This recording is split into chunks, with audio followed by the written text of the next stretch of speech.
Buenas tardes nuevamente y bendecido sábado. Esta tarde continuamos estudiando el tema de nuestra lección, que es el amor de Dios y su justicia, que es un tema muy especial para nosotros, porque si queremos conocer a Dios, tenemos que conocer el amor de Dios y su justicia, y esa es la vida eterna, como dijo Jesús.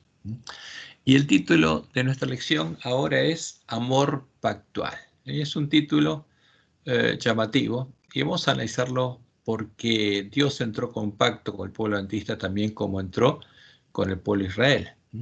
Y la primera pregunta que nos hacemos es, ¿existe lo que nuestra lección llama el amor pactual? ¿Es un tipo de amor especial? Y la respuesta que podemos dar es que no es un tipo de amor especial. Pero los autores de nuestras lecciones lo definen como un tipo especial de amor que Dios prodiga al pueblo con el que entró en una relación de pacto, y es condicional. Estaría condicionado a la duración de la relación del pacto. ¿Qué pasa cuando termina el pacto? ¿Se acaba ese amor? Y eso es lo que dan a entender los autores de nuestra lección. Y esto es lo que leemos en la lección del lunes 6 de enero de 2025. Dicen los autores de la lección, Deuteronomio 7:9 describe el tipo especial de amor que Dios prodiga al pueblo con el que entró en una relación de pacto. Una relación que depende en parte de si permanecen fieles o no. Entonces, ¿qué están diciendo? Mientras Dios establece un pacto, da un tipo especial de amor a su pueblo, si este pueblo permanece fiel o no. Y después agregan, el amor de Dios no es condicional, pero la relación del pacto con su pueblo sí lo es. Entonces, el amor que da dentro del pacto, ¿qué pasaría? Se acabaría. Y vamos a hacer como hacemos siempre, vamos a analizar uno por uno estos conceptos. Y empecemos por qué es el amor, o sea, cómo la Biblia define el amor. ¿Qué es el amor? El amor siempre es relacional. No existe amor sin relación. Nosotros establecemos diferentes tipos de vínculos con las personas con las que nos relacionamos, y el amor es uno de esos vínculos. Es el vínculo que la persona que ama establece con otra persona, la persona amada. Fíjense, y ese vínculo es unilateral porque lo establece una persona. Ahora, si es correspondido o no es otra cosa. Como por ejemplo leemos en Marcos 10:21, cuando Jesús se encuentra con el joven rico. Entonces Jesús, mirándole, le amó, estableció un vínculo con él y amó a ese joven. Y quería que lo siguiera, quería que fuera salvo, y le dijo, una cosa te falta. Anda, vende todo lo que tienes y dalo a los pobres. ¿Por qué? Porque estaba preocupado por sus bienes, administrando sus bienes, y no podía seguir a Jesús, y tendrás tesoro en el cielo. Y ven, sígueme, tomando tu cruz. Entonces, ¿qué quería Jesús? Que el joven rico fuera un discípulo de él y lo siguiera. ¿Y qué hizo el joven rico? ¿Respondió a ese amor? No, se fue triste, porque tenía muchas posesiones y amaba más las posesiones que a Jesús, al que lo llamó. Entonces, ese es el tema. Es un vínculo. Y como Dios es amor, Jehová es amor, usando las palabras de Pablo, podemos decir que el amor de Dios es el vínculo perfecto que Dios establece siempre con otras personas. No establece otro tipo de vínculo. Siempre es el mismo tipo de vínculo. Siempre Dios ama del mismo modo. Como dice Pablo en Colosenses 3:14, a los hermanos que habían nacido de Dios, que eran hijos de Dios y estaban recibiendo el amor de Dios. Y sobre todas estas cosas, vestidos de amor, que es el vínculo perfecto. Entonces, ¿qué es el amor? Es el vínculo perfecto con nuestros hermanos. ¿Qué características tiene este vínculo? Son las características que Pablo describe en 1 Corintios 13. Las características del verdadero amor, el amor de Dios, el amor de Jesús, el amor de los verdaderos cristianos. ¿Y qué dice Pablo? El amor es sufrido. ¿Por qué? Porque uno establece un vínculo de amor con otra persona y lo que le interesa al que establece ese vínculo es el bien de la otra persona. Y es sufrido, es benigno. ¿Qué quiere decir que es benigno? Que solo hace el bien. El que ama solo hace el bien. El amor no tiene envidia. El amor no es jactancioso, no se envanece, no hace nada indebido, no busca lo suyo. O sea, el que ama, en esa relación que busca el bien del otro, no el propio. No busca lo suyo, no se irrita, no guarda rencor, no se goza de la injusticia, más se goza de la verdad. Todo lo sufre, todo lo cree, todo lo espera, todo lo soporta. Y el amor nunca deja de ser. Ahora, ¿qué pasa cuando Dios establece un pacto con su pueblo y ese pacto el pueblo lo rompe? ¿El amor de Dios deja de ser? No, nunca deja de ser. Y esto es importante que lo entendamos. ¿Y con quiénes Dios establece ese vínculo de amor, un vínculo perfecto? Y la respuesta es clara, con todas las personas, buenas y malas, porque Dios es amor y todos sus vínculos son perfectos. Este es el vínculo perfecto que Dios establece dentro y fuera de los pactos que establece con el hombre, y ese amor no depende de la duración del pacto, no depende de la fidelidad de sus hijos, nunca deja de ser. Como Jesús claramente lo enseñó en Mateo 5, 44 al 48. Pero yo os digo, dijo Jesús, amad a vuestros enemigos, bendecid a los que os maldicen, haced bien a los que os aborrecen y orad por los que os ultrajan y os persiguen. ¿Para qué? Para que seáis hijos de vuestro Padre que está en los cielos. ¿Por qué? Porque eso es lo que Dios hace. Ama a todo el mundo, que hace salir su sol sobre malos y buenos, y que hace llover sobre justos e injustos. Porque si amáis a los que os aman, ¿qué recompensa tendréis? ¿No hacen también lo mismo los publicanos? Y si saludáis a vuestros hermanos solamente, ¿qué hacéis de más? ¿No hacen también así los gentiles? ¿Y qué dice Jesús? Sed pues vosotros perfectos, como vuestro Padre que está en los cielos es perfecto. Entonces, ¿de qué depende esa perfección? Del tipo de vínculo que establecemos. Entonces Jesús nos dice que seamos como ¿quién? Como Dios. Pero ¿puede el hombre ser como Dios? Ahora, sin la obra de Dios, sin las promesas de Dios, es imposible. Jesús nos dice que seamos perfectos, como nuestro Padre es perfecto, como Jehová es perfecto, amando a todas las personas. Y podemos ser perfectos. Antes que Dios nos redimiera, era imposible. Desde el tiempo de la caída de Adán y Eva, cuando quedaron destituidos de la gloria de Dios, cuando la ley de Dios dejó de estar escrita en sus mentes y en sus corazones, y empezó a ser reemplazada por la ley del pecado, la ley que Satanás tiene escrita en su mente y en su corazón, a partir de ese momento, el amor humano no es como el amor de Dios. Como Jesús se lo dijo a los dirigentes de su pueblo, no tenemos el amor de Dios en nuestros corazones. Juan 5:42. Y Jesús le está hablando a quienes, a los dirigentes del pueblo. Mas yo os conozco que no tenéis amor de Dios en vosotros. Entonces, ¿podían establecer un vínculo como Dios establece un vínculo perfecto? No, no podían. No podían amar como Dios ama. En consecuencia, nosotros no podemos amar como Dios ama, no podemos amar a Dios y amar a nuestros hermanos. No podemos establecer vínculos perfectos. Somos árboles malos que no podemos dar buenos frutos, que no podemos guardar la ley de Dios y establecemos otro tipo de vínculos imperfectos, contaminados con el pecado. Y Jesús fue claro, ¿no? Porque Él vino a rescatar ¿a quién? Árboles malos. No puede el buen árbol dar malos frutos. O sea, ¿Dios puede dar un mal fruto? No. ¿Puede establecer un vínculo que no sea de amor? No. Y tampoco puede el árbol malo dar frutos buenos. No puede amar con el verdadero amor. Y en Mateo 12:35 Jesús nos dice, el hombre bueno del buen tesoro del corazón saca buenas cosas y el hombre malo del mal tesoro saca malas cosas. Y justamente por eso Jesús enseñaba y decía que lo que del hombre sale, eso contamina al hombre. Lo que está en nuestra mente, en nuestro corazón, nos contamina. Porque de dentro del corazón de los hombres salen los malos pensamientos, los adulterios. ¿Qué tipo de vínculos establece un adúltero? Con su esposo o su esposa. Se adultera con otra persona. No es un vínculo perfecto de amor. ¿Y el que establece con la persona con la que adultera es amor? No, tampoco. Las fornicaciones, los homicidios, los hurtos, las avaricias, las maldades, el engaño, la lascivia, la envidia, la maledicencia, la soberbia, la insensatez, todas estas maldades que salen, maldades de dentro de nosotros. Todas estas maldades de dentro salen y contaminan al hombre. Entonces, ¿qué vínculo establece un hombre que tiene esto en su corazón? No es un vínculo perfecto, no es verdadero amor. Y está contaminado por el pecado y por el egoísmo.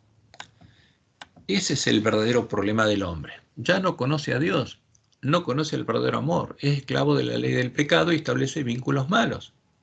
Como Pablo lo contaba de sí mismo, Romanos 7, 21 al 23. Ahora, sin el poder de Dios, esto es lo que pasaba con él.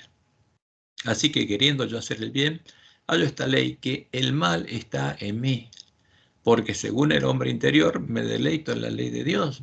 Pero, ¿qué pasa? ¿Podía guardarla? Pero veo otra ley en mis miembros, que se revela contra la ley de mi mente y me lleva cautivo a la ley del pecado que está en mis miembros. ¿Qué tenía grabado Pablo en su mente y en su corazón? ¿La ley de Dios? No, la ley del pecado. ¿Y qué tipo de vínculos podía establecer si esa era la ley con la que los establecía? Ningún vínculo perfecto. Ahora, ¿con quiénes estableció Dios sus pactos? Con personas reales que no podían amar como Dios ama, que no podían corresponder el amor de Dios, pero eran amadas por Dios. Por eso siempre los pactos de Dios con los hombres son asimétricos, porque el hombre está muy limitado por su condición actual, pero Dios no está limitado. Por supuesto, Dios desea que lo podamos amar como Él nos ama. Y ese deseo, que empezó a ser una realidad en los miembros de la iglesia primitiva, el pueblo conocía a su Dios, porque conocía lo que era el verdadero amor, será una realidad en todos los redimidos.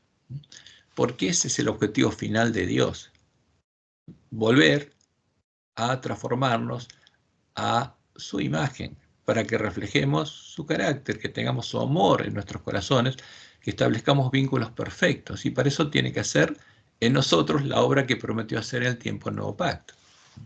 Pero vamos a los pactos de Dios con los esclavos del pecado, porque el hombre es un esclavo del pecado y con el hombre Dios estableció un pacto. Cuando por amor a ellos Dios establece un pacto con los hombres caídos, no lo hace para condenarlos, estableciendo reglas que los hombres no pueden cumplir. Al contrario, establece el pacto buscando suplir las deficiencias de los hombres, estableciendo reglas que los hombres sí pueden cumplir y que son para el bien de los hombres. Eso es lo que Dios hace cuando establece un pacto. Por ejemplo, cuando Dios liberó al pueblo de Israel de la esclavitud de Egipto, que es un símbolo de esclavitud del pecado, e hizo un pacto con ellos en el Sinaí, les habló y les dio los 10 mandamientos de la ley moral, que luego escribió en las 2 tablas de la ley y que simbolizan el amor a Dios y el amor al prójimo. ¿Podía el pueblo de Israel guardar los mandamientos de la ley moral? ¿Podía amar a Dios y amar a sus hermanos? Y la respuesta es clara, no. No podía, era un árbol malo, eran árboles malos, no podían. Hasta que llegara el tiempo en el que Dios los redimiera y estableciera el nuevo pacto, el pueblo de Israel violaría continuamente los mandamientos de la ley moral. Y por eso es importante que entendamos que el violar continuamente los mandamientos de la ley moral, que le mostrará al pueblo sus pecados, consecuencia de su falta de amor a Dios y a sus hermanos, no invalidaba el pacto con Dios. Y el autor de Hebreos, en Hebreos 10, al comienzo de Hebreos 10, justamente nos habla de lo que pasaba en ese tiempo, Hebreos 10, 1 al 4. Y dice, porque la ley, teniendo la sombra de los bienes venideros, porque la ley de Moisés es una profecía simbólica a su vez, que nos mostraba lo que Dios haría en el futuro, en el tiempo del nuevo pacto, teniendo la sombra de los bienes venideros, no la imagen misma de las cosas, nunca puede, por los mismos sacrificios que se ofrecen continuamente cada año, a ser perfectos, a hacer que tengan la ley de Dios escrita en sus corazones, quiere decir, a los que se acercan. ¿Qué pasaba? Alguien pecaba y sabía que tenía el camino de la gracia disponible, la ley de la gracia, y que podía ir a Dios para que lo perdone. Continuamente podía ir. Cuando se arrepentía, iba. ¿Y Dios lo perdonaba? Claro que sí, pero esa persona era transformada, no. Porque Dios no podía hacerlo porque aún no nos había redimido. Y dice el autor de Hebreos, de otra manera cesarían de ofrecerse, pues lo que tributa a este culto, limpios una vez, no tendrían ya más conciencia de pecado, o sea, no pecarían más. Es decir, Dios escribía su ley en la mente y el corazón de su pueblo ese pueblo tendría escrita la ley de Dios en la mente del corazón, y como Jesús, ¿cuál sería su deseo, su voluntad? Hacer la voluntad de Dios. Pero, dice, en estos sacrificios cada año se hace memoria de los pecados. ¿Por qué? Porque el pueblo seguía pecando. Ahora, pero el santuario seguía abierto continuamente para que ese pueblo pudiera ir a Dios y Dios pudiera limpiarlo de esos pecados, de la culpa de esos pecados. Porque la sangre de los toros y los machos cabríos no pueden quitar los pecados. Entonces, ese era el pacto que Dios establecía. Entonces, Dios había previsto una solución para el problema del hombre, para los árboles malos que pecaban continuamente. Y esa era la ley de la gracia, que definía el camino de la gracia que ellos debían seguir continuamente para que Dios pudiera otorgarles el perdón de los pecados, la salvación y la vida eterna. Y fíjense lo que Dios les anunció a ellos. Vamos a leer Levítico 6, 1 al 7. Habló Jehová a Moisés diciendo: cuando una persona pecare e hiciere prevaricación, ¿no? La prevaricación es un pecado consciente, por la persona es consciente que pecó contra Jehová, y negare a su prójimo lo encomendado o dejado en su mano, ¿no? Y se quede con lo del prójimo, o bien robare o calumniare a su prójimo, o habiendo hallado lo perdió, después lo negare y jurare en falso, en alguna de todas aquellas cosas en que suele pecar el hombre, porque Dios sabía que el hombre seguiría pecando. Entonces, habiendo pecado y ofendido, ¿qué tenía que hacer? Lo primero que le importaba a Dios es que restablezca el vínculo con la persona a la que había hecho un daño. Restituirá aquello que robó, o el daño de la calumnia, o el depósito que se le encomendó, o lo perdido que halló, o todo aquello sobre lo que hubiera jurado falsamente. Lo restituirá por entero a aquel a quien pertenece, y añadirá a ello la quinta parte en el día de su expiación. Entonces, lo primero que tenía que hacer es ir a la persona que había dañado, reconocer su pecado, pedir perdón y restituir. ¿Para qué? Para restablecer el vínculo con esa persona, porque el pecado destruye vínculos. Y después recién después de hacer esto, tenía que ir a Dios. Y para expiación de su culpa, para que Dios quite la culpa de él y la cargue él mismo, traerá a Jehová un carnero sin defecto de los rebaños, conforme a tu estimación, y lo dará al sacerdote para expiación. Y el sacerdote hará expiación por él delante de Jehová, y obtendrá perdón de cualquiera de todas las cosas en que suele ofender. O sea, ¿qué le dio Dios al pueblo? La ley moral, que le mostraba el pecado, y estableció la ley de la gracia, que mostraba el camino de la gracia para que Dios lo pudiera perdonar y limpiar. Y a su vez, Dios quería que esa persona restablezca el vínculo con su hermano y con él. Pero este es el camino a la gracia, ¿para quién? Para los pecadores, que no podían dejar de pecar. Entonces vemos que cuando una persona pecaba, violaba el pacto, dejaba de ser válido el pacto, invalidaba el pacto, no, porque tenía el camino a la gracia. Ahora, cuando alguien dejaba de seguir el camino a la gracia, ahí sí se ponía en rebeldía contra Dios. Pero el camino a la gracia era para el bien de él. Entonces, ¿qué es lo que le importaba a Dios? Justamente los vínculos de los israelitas con él y con sus hermanos, los vínculos que eran dañados por el pecado, porque en vez de ser vínculos perfectos, de amor, eran vínculos imperfectos. Por eso, cuando eran conscientes de sus pecados, antes de ir a la presencia de Dios llevando su ofrenda para solicitar el perdón de los pecados conscientes, debían reconciliarse con sus hermanos, debían reconocer su pecado ante la persona afectada, pedir perdón y reparar el daño que le habían hecho y restablecer el vínculo, ¿no? Como Jesús lo enseñó claramente en Mateo 5, 23 y 24. Por tanto, si traes tu ofrenda al altar y allí te acuerdas de que tu hermano tiene algo contra ti, deja allí tu ofrenda delante del altar y anda. ¿Qué tiene que hacer primero? Dice Jesús. Reconcíliate primero con tu hermano, o sea, pedile perdón. Haz lo que dice la ley, reconcíliate primero con tu hermano, restablecer el vínculo con tu hermano, y entonces ven y presenta tu ofrenda y restablece tu vínculo con Dios. Porque para eso era la ley, para hombres pecadores a los que Dios amaba y quería el bien de ellos. Y por supuesto, esta ley, la ley de la gracia, sigue vigente en nuestros días. Porque antes de ir a Dios, ¿qué tenemos que hacer? Tenemos que seguir el camino a la ley de la gracia. Y Jesús fue claro, no penséis que he venido para abrogar la ley de los profetas, no he venido para abrogar, sino para cumplir. Porque cierto os digo, hasta que pasen el cielo y la tierra, ni una jota, ni una tilde pasará de la ley hasta que todo se haya cumplido. ¿Qué está ejerciendo Jesús ahora? El continuo. Pero antes de ir a Dios a pedir perdón y que Jesús interceda por nosotros, ¿qué tenemos que hacer? Reconciliarnos con nuestros hermanos, porque no cambió la ley de la gracia. De manera, dice Jesús, que cualquiera que quebrante nuestros mandamientos muy pequeños, y así enseña a los hombres, porque hay hermanos nuestros que enseñan que la ley fue clavada en la cruz, y eso es un engaño, es mentira. La ley sigue vigente.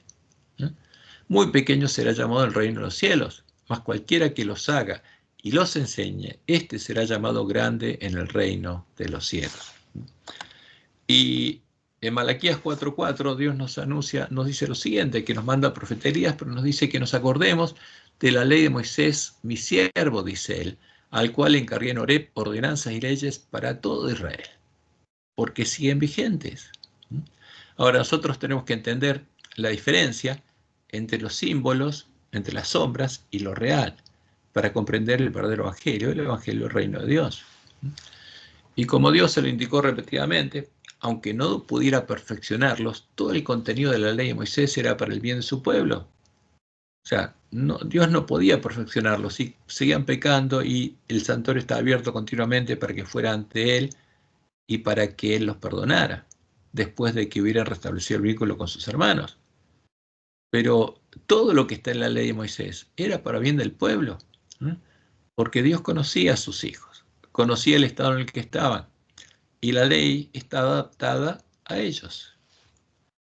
Como leemos en Deuteronomio 4:40, y guarda sus estatutos y sus mandamientos, los cuales yo te mando hoy, para que te vaya bien. Entonces, ¿para qué eran todo esto? Para que le vaya bien.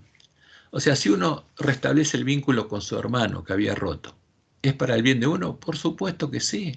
Se va a gozar con su hermano. Para que te vaya bien a ti y a tus hijos después de ti, y prolongues tus días sobre la tierra que Jehová tu Dios te da para siempre. Deuteronomio 5:16, honra a tu padre y a tu madre, como Jehová tu Dios te ha mandado, para que sean prolongados tus días y para que te vaya bien sobre la tierra que Jehová tu Dios te da. Deuteronomio 6:3, oye pues Israel, y cuida de ponerlos por obra, para que te vaya bien. Entonces, y Moisés les repite claramente en Deuteronomio que todo lo que Dios estableció era para el bien de ellos, para que te vaya bien en la tierra que fluye leche y miel y os multipliquéis, como te ha dicho Jehová, el Dios de tus padres.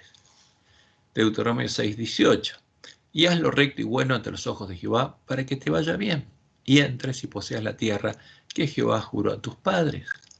Deuteronomio 12:28, guarda y escucha todas estas palabras que yo te mando, para que haciendo lo bueno y lo recto ante los ojos de Jehová tu Dios, te vaya bien, a ti y a tus hijos después de ti para siempre. Entonces, la ley era una bendición para el pueblo, para los árboles malos que no podían dar frutos buenos, porque estaba preparada para pecadores. Pero a pesar de esto, fíjense, tenía un costo esto, porque todo esto no era gratuito para Dios, ya que al perdonar los pecados de su pueblo, Él se hacía responsable de pagar por ellos y Él sería juzgado en lugar de su pueblo. ¿Cómo perdonaba a Dios? Gratuitamente, por gracia, no tenía una balanza. Y limpiaba a su pueblo, que no podía guardar la ley, pero que quería guardar la ley, y estaba arrepentido de haberla violado, y quería ser como Dios, pero no podía. Pero ¿qué pasaba? Dios tenía que cargar los pecados de su pueblo y tenía que ser juzgado en lugar de su pueblo, porque Él era el garante. Como leemos en Isaías 43:23-25. No me trajiste a mí los animales de tus holocaustos, ni a mí me honraste con tus sacrificios. O sea, ¿qué pasaba cuando el pueblo pecaba? Reparaba el daño que le había hecho a un hermano, iba ante Dios para que Dios lo perdone y llevaba un animalito simbólico. ¿Era una ofrenda para Dios? No. Él iba para que Dios lo perdone. No te hice servir con ofrenda, ni te hice fatigar con incienso. No compraste para mí caña aromática por dinero, ni me saciaste con la grosura de tus sacrificios, sino pusiste sobre mí la carga de tus pecados. Porque cuando Dios perdonaba, Él se hacía responsable de los pecados. Los quitaba el pueblo y los cargaba Él. Me fatigaste con tus maldades. Yo soy el que borro tus rebeliones por amor de mí mismo y no me acordaré de tus pecados. ¿Por qué esta era la ley de la gracia? Dios limpiaba al pueblo para poder otorgarles la salvación y la vida eterna, no solamente el perdón de los pecados, pero Él se hacía responsable de pagar, y tenía que pagar. Y por eso Él sería juzgado, como dice Isaías 5:16. Pero Jehová de los ejércitos será exaltado en juicio, y el Dios Santo será santificado con justicia. Ahora, ¿cuál sería la justicia con la que Jehová sería santificado? Sería la sangre del macho cabrío sobre la cual caía la suerte por Jehová. El macho cabrío que simbólicamente lo representaba. Por amor a nosotros, Jehová debería hacerse hombre, vencer al pecado en nuestra carne, llegar a ser un cordero adulto y sin mancha, y poner su vida en expiación por nuestros pecados, muriendo a nuestro lugar. Esa era la única forma en la que Dios podría pagar la deuda asumida para salvarnos. La deuda asumida a partir de que perdonó a Adán y Eva y así a todos sus hijos. Él tenía que pagar. Como leemos en Levítico 16, 8 al 16. Y echará suertes Aarón sobre los dos machos cabríos, una suerte por Jehová y otra suerte por Azazel. Uno representa a Jehová y el otro a Satanás. Y hará traer a Aarón el macho cabrío sobre el cual cayere la suerte por Jehová y le ofrecerá en expiación. ¿Quién moriría para expiar nuestros pecados? El macho cabrío que simbolizaba a Jehová, pero la realidad es que el que moriría sería el Mesías, que es Jehová hecho hombre. Así purificará el santuario a causa de las impurezas de los hijos de Israel, de sus rebeliones y de todos sus pecados. De la misma manera hará también al tabernáculo de reunión, el cual reside entre ellos en medio de sus impurezas. Y claramente, como lo indica Pablo, la fidelidad de Dios no depende de nuestra incredulidad ni de nuestra fidelidad. Dios es fiel y eso no cambia nunca. Y, por ejemplo, hablando del pueblo judío, en Romanos 1, 3 al 4, dice, ¿qué ventaja tiene pues el judío? ¿O de qué aprovecha la circuncisión? Y dice claramente mucho, de todas maneras. ¿O de qué le aprovecha la ley de Moisés al pueblo judío? Mucho lo beneficiaba. Porque todo lo que estaba ahí era para que les fuera bien. Y dice primero ciertamente que les ha sido confiada la palabra de Dios. Y nosotros tenemos la palabra de Dios en este tiempo, el Antiguo Testamento, lo que eran las escrituras de la iglesia primitiva, sin cambios, porque el pueblo judío la conservó. Pues que, si alguno de ellos han sido incrédulos, su incredulidad habrá hecho nula la fidelidad de Dios. Y dice, no, de ninguna manera. Antes bien, sea Dios veraz y todo hombre mentiroso, como está escrito, para que seas justificado en tus palabras y venzas cuando fueres juzgado, porque Dios va a ser juzgado. ¿En lugar de quién? De sus hijos a los que perdonó, porque Él tiene que pagar la deuda. Y ya la justicia de Dios fue manifestada cuando Jesús murió. Ya tiene con qué pagar, para que el santuario sea purificado y porque ya nos redimió. Entonces, pero vamos a entrar ahora a analizar un poco más la relación del pacto, porque tiene mucha relación con nosotros. Y como ya vimos, el amor de Dios no es condicional ni está condicionado a nuestra credulidad ni a nuestra fidelidad al pacto. Pero un pacto tiene condiciones similares a las del pacto de Dios con Israel.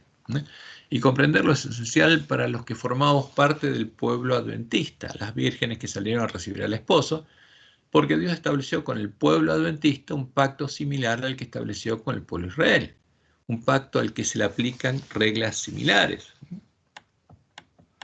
Como dice Elena de White, y vamos a ver en Testimonios por la Iglesia, tomo 5, página 431. ¿Y qué dice ella? Dios ha llamado a su iglesia en este tiempo, como llamó al antiguo Israel, para que se destaque como luz en la tierra. Por la poderosa cuña de la verdad, los mensajes de los ángeles primero, segundo y tercero, la ha separado de las iglesias y del mundo. ¿Qué hizo Dios con su pueblo? Los separó de las iglesias caídas y del mundo, para colocarla en sagrada proximidad a sí mismo. Le ha hecho depositaria su ley y le ha confiado las grandes verdades de la profecía para este tiempo. Como los santos oráculos confinados al antiguo Israel, son un sagrado cometido que ha de ser comunicado al mundo. O sea, el pueblo adventista tiene una misión.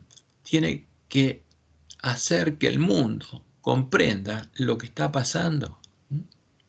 Los tres ángeles de Apocalipsis 14 representan a aquellos, fíjense, no representan a una institución, representan a personas, representan a aquellos que aceptan la luz de los mensajes de Dios y salen como agentes suyos para pregonar las amonestaciones por toda la anchura y longitud de la tierra. Cristo declara a los que le siguen, sois la luz del mundo. Mateo 5:14. A toda alma que acepta a Jesús, la cruz del Calvario dice, he aquí el valor de un alma. Id por todo el mundo, predicad el evangelio a toda criatura. Y agrega Elena, no se ha de permitir que nada estorbe esta obra. Es una obra de suma importancia para este tiempo y ha de ser tan abarcante como la eternidad. Y aquí está la promesa de Dios en este pacto, el amor que Jesús manifestó por las almas de los hombres en el sacrificio que hizo por su redención, impulsará a todos los que le sigan. ¿Qué está diciendo? Que el amor de Dios va a estar en el corazón de los adventistas que cumplan la misión que Dios nos dio. Que vamos a ser transformados en ¿qué? En árboles buenos, que vamos a poder amar como Dios ama. Porque si el amor de Jesús va a estar en nuestros corazones, que es el amor de Dios, ¿qué va a pasar con nosotros? Vamos a poder establecer vínculos perfectos. Y ese vínculo perfecto es el que necesitamos poder establecer para cumplir la misión que Dios nos dio. Entonces, vamos a repasar un poco esto. Dios nos dio una misión cuyas etapas podemos resumir del siguiente modo. Primero, ¿qué tendríamos que hacer? El pueblo adventista profetizó por primera vez y Dios le dice que tiene que profetizar de nuevo. Pero para profetizar de nuevo, tiene que entender que tiene que profetizar. Por eso tendremos que leer, o sea, estudiar, oír, llegar a comprender las palabras de la profecía del Apocalipsis y después guardar las palabras de la profecía del Apocalipsis. Ese es lo primero que tendremos que hacer. Y cuando entendiéramos lo que pasó, empezando por la profecía de las 7 iglesias, lo que pasó justamente el tiempo por la apostasía, quién es la mujer de Isabel, cuál es la doctrina de Isabel, cuál es la abominación desoladora del que habló el profeta Daniel, qué pasó con la iglesia primitiva y cuál es nuestra misión, tendríamos que empezar por reparar nuestras lámparas. Por las vírgenes cuando se despiertan tienen que arreglar sus lámparas. Y después tenemos que reparar la brecha hecha por el Papa a la Santa Ley de Dios, para comprender qué pasó y a quién adora el Papa. Y tendremos que recuperar el conocimiento de la verdad echada por tierra, como Jesús dice. El santo, el verdadero Jesús, es el que habla en Apocalipsis, el testigo fiel y verdadero, y tendríamos que llegar a conocerlo. Y tendríamos que empezar a profetizar de nuevo, primero en medio de nuestro pueblo, como dice Jesús, darle alimento a tiempo a nuestros hermanos, para que los lugares asolados sean reedificados y podamos ser hechos parte del templo de Dios y la esposa del Cordero. Y finalmente, tendríamos que ir con Jesús a la batalla de Armagedón, a predicar el pleno significado del mensaje de los 3 ángeles en todo el mundo, para que todo el mundo se entere de lo que está pasando y pueda salir de la Gran Babilonia. Entonces esa es la misión que Dios nos dio. ¿Y qué hizo Dios además? Separó al pueblo adventista de las iglesias caídas en manos de Satanás y nos indicó que nos mantuviéramos fieles a Él, a Jehová, y separados de ellas, de las iglesias que adoran a Satanás bajo su disfraz cristiano y son parte de su iglesia. Porque en este tiempo las iglesias cristianas, entre comillas, adoran a Satanás, al dragón. Y por eso Elena dice en Testimonios por los Ministros, página 50, en el mundo existe solamente una iglesia que está actualmente en la brecha reparando el mundo, reedificando las ruinas. El mundo entero está lleno de odio hacia los que proclaman que la ley de Dios está en vigencia y la iglesia leal a Jehová. ¿A quién era leal el pueblo adventista? ¿Quién lo llamó? Dios, Jehová lo llamó. Y tenía que llegar a conocerlo. Y la iglesia leal a Jehová debe sostener un conflicto no común. Y cita las palabras de Pablo, que nos dicen, porque no tenemos lucha contra carne y sangre, sino contra principados, contra potestades, contra los gobernadores de las tinieblas de este siglo, contra huestes espirituales de maldad en las regiones celestes. ¿Quiénes se opondrían que el pueblo adventista cumpla su misión? Satanás y los demonios, y los siervos de Satanás, lobos vestidos de ovejas. ¿Qué pasó con las iglesias que cayeron? como dice Elena White, en los escritos, página 73, vi que desde que el segundo ángel proclamara la caída de las iglesias, éstas se han estado volviendo cada vez más corruptas. Satanás ha tomado plena posesión de las iglesias en conjunto. Ahora, ¿quién domina esas iglesias? Empezando por Roma y las iglesias protestantes caídas. Satanás. Y las usa como parte de su plan divino. Las iglesias han estado llenándose de toda inmunda y aborrecible. Son parte de la sinagoga de Satanás. Por eso, Elena dice lo siguiente: Satanás tiene una gran confederación. Su iglesia. ¿Tiene una iglesia Satanás? Sí. Cristo le llama la sinagoga de Satanás porque sus miembros son los hijos del pecado. Los miembros de la iglesia de Satanás han estado constantemente trabajando para desechar la ley divina y confundir la distinción entre el bien y el mal. Satanás está trabajando con gran poder en los hijos de desobediencia y por medio de ellos para exaltar la traición y la apostasía con verdad y lealtad. Y en este tiempo, el poder de su inspiración satánica está moviendo a los instrumentos vivientes para llevar a efecto la gran rebelión contra Dios que comenzó en el cielo. Ahora, ¿qué pasaría con los miembros de la iglesia de Satanás? Vendrían a la iglesia adventista disfrazados de adventistas, de ovejas. ¿Para qué? Para unirnos a esa gran confederación de Satanás. Y tristemente, vemos que muchos adventistas se están uniendo, empezando por ministros adventistas. Pero además, ¿qué nos prometió Dios en medio de este conflicto? Nos prometió su bendición, su amor. El amor que impulsó a Jesús impulsaría a todos los adventistas que siguieran sus pisadas y su nombre llegaría a estar escrito en nuestras frentes, porque seríamos hijos de Dios, parte de la simiente de la mujer, las primicias de la esposa del Cordero en el tiempo de la última generación. Y vamos a analizar, ya que hay un paralelo entre nosotros, el pueblo de Israel, el pacto de Dios con Israel. El pacto de Dios con Israel también, en el pacto de Dios con Israel también había una bendición, como en el caso nuestro, que el pueblo recibiría mientras era fiel al pacto establecido con Dios, y una maldición que se aplicaría en el caso de la infidelidad del pueblo de Israel al pacto establecido con Dios. Y como veremos, esta maldición estaba impregnada del amor de Dios. Anunciaba lo que Dios haría por amor de su pueblo, para llamarlo el arrepentimiento, antes que llegara el tiempo en el que Dios actuaría con ira. Y vamos a ver qué significa esta ira de Dios, porque no es la ira del hombre. Y aun cuando llegara el tiempo de la ira, seguiría amando y buscando el bien de su pueblo hasta el fin, hasta que llegue el fin.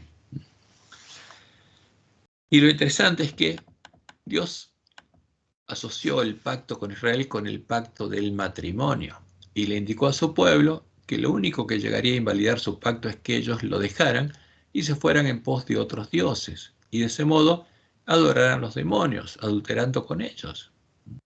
Por eso, las leyes del pacto buscaban proteger a su pueblo y a nosotros de caer en la idolatría.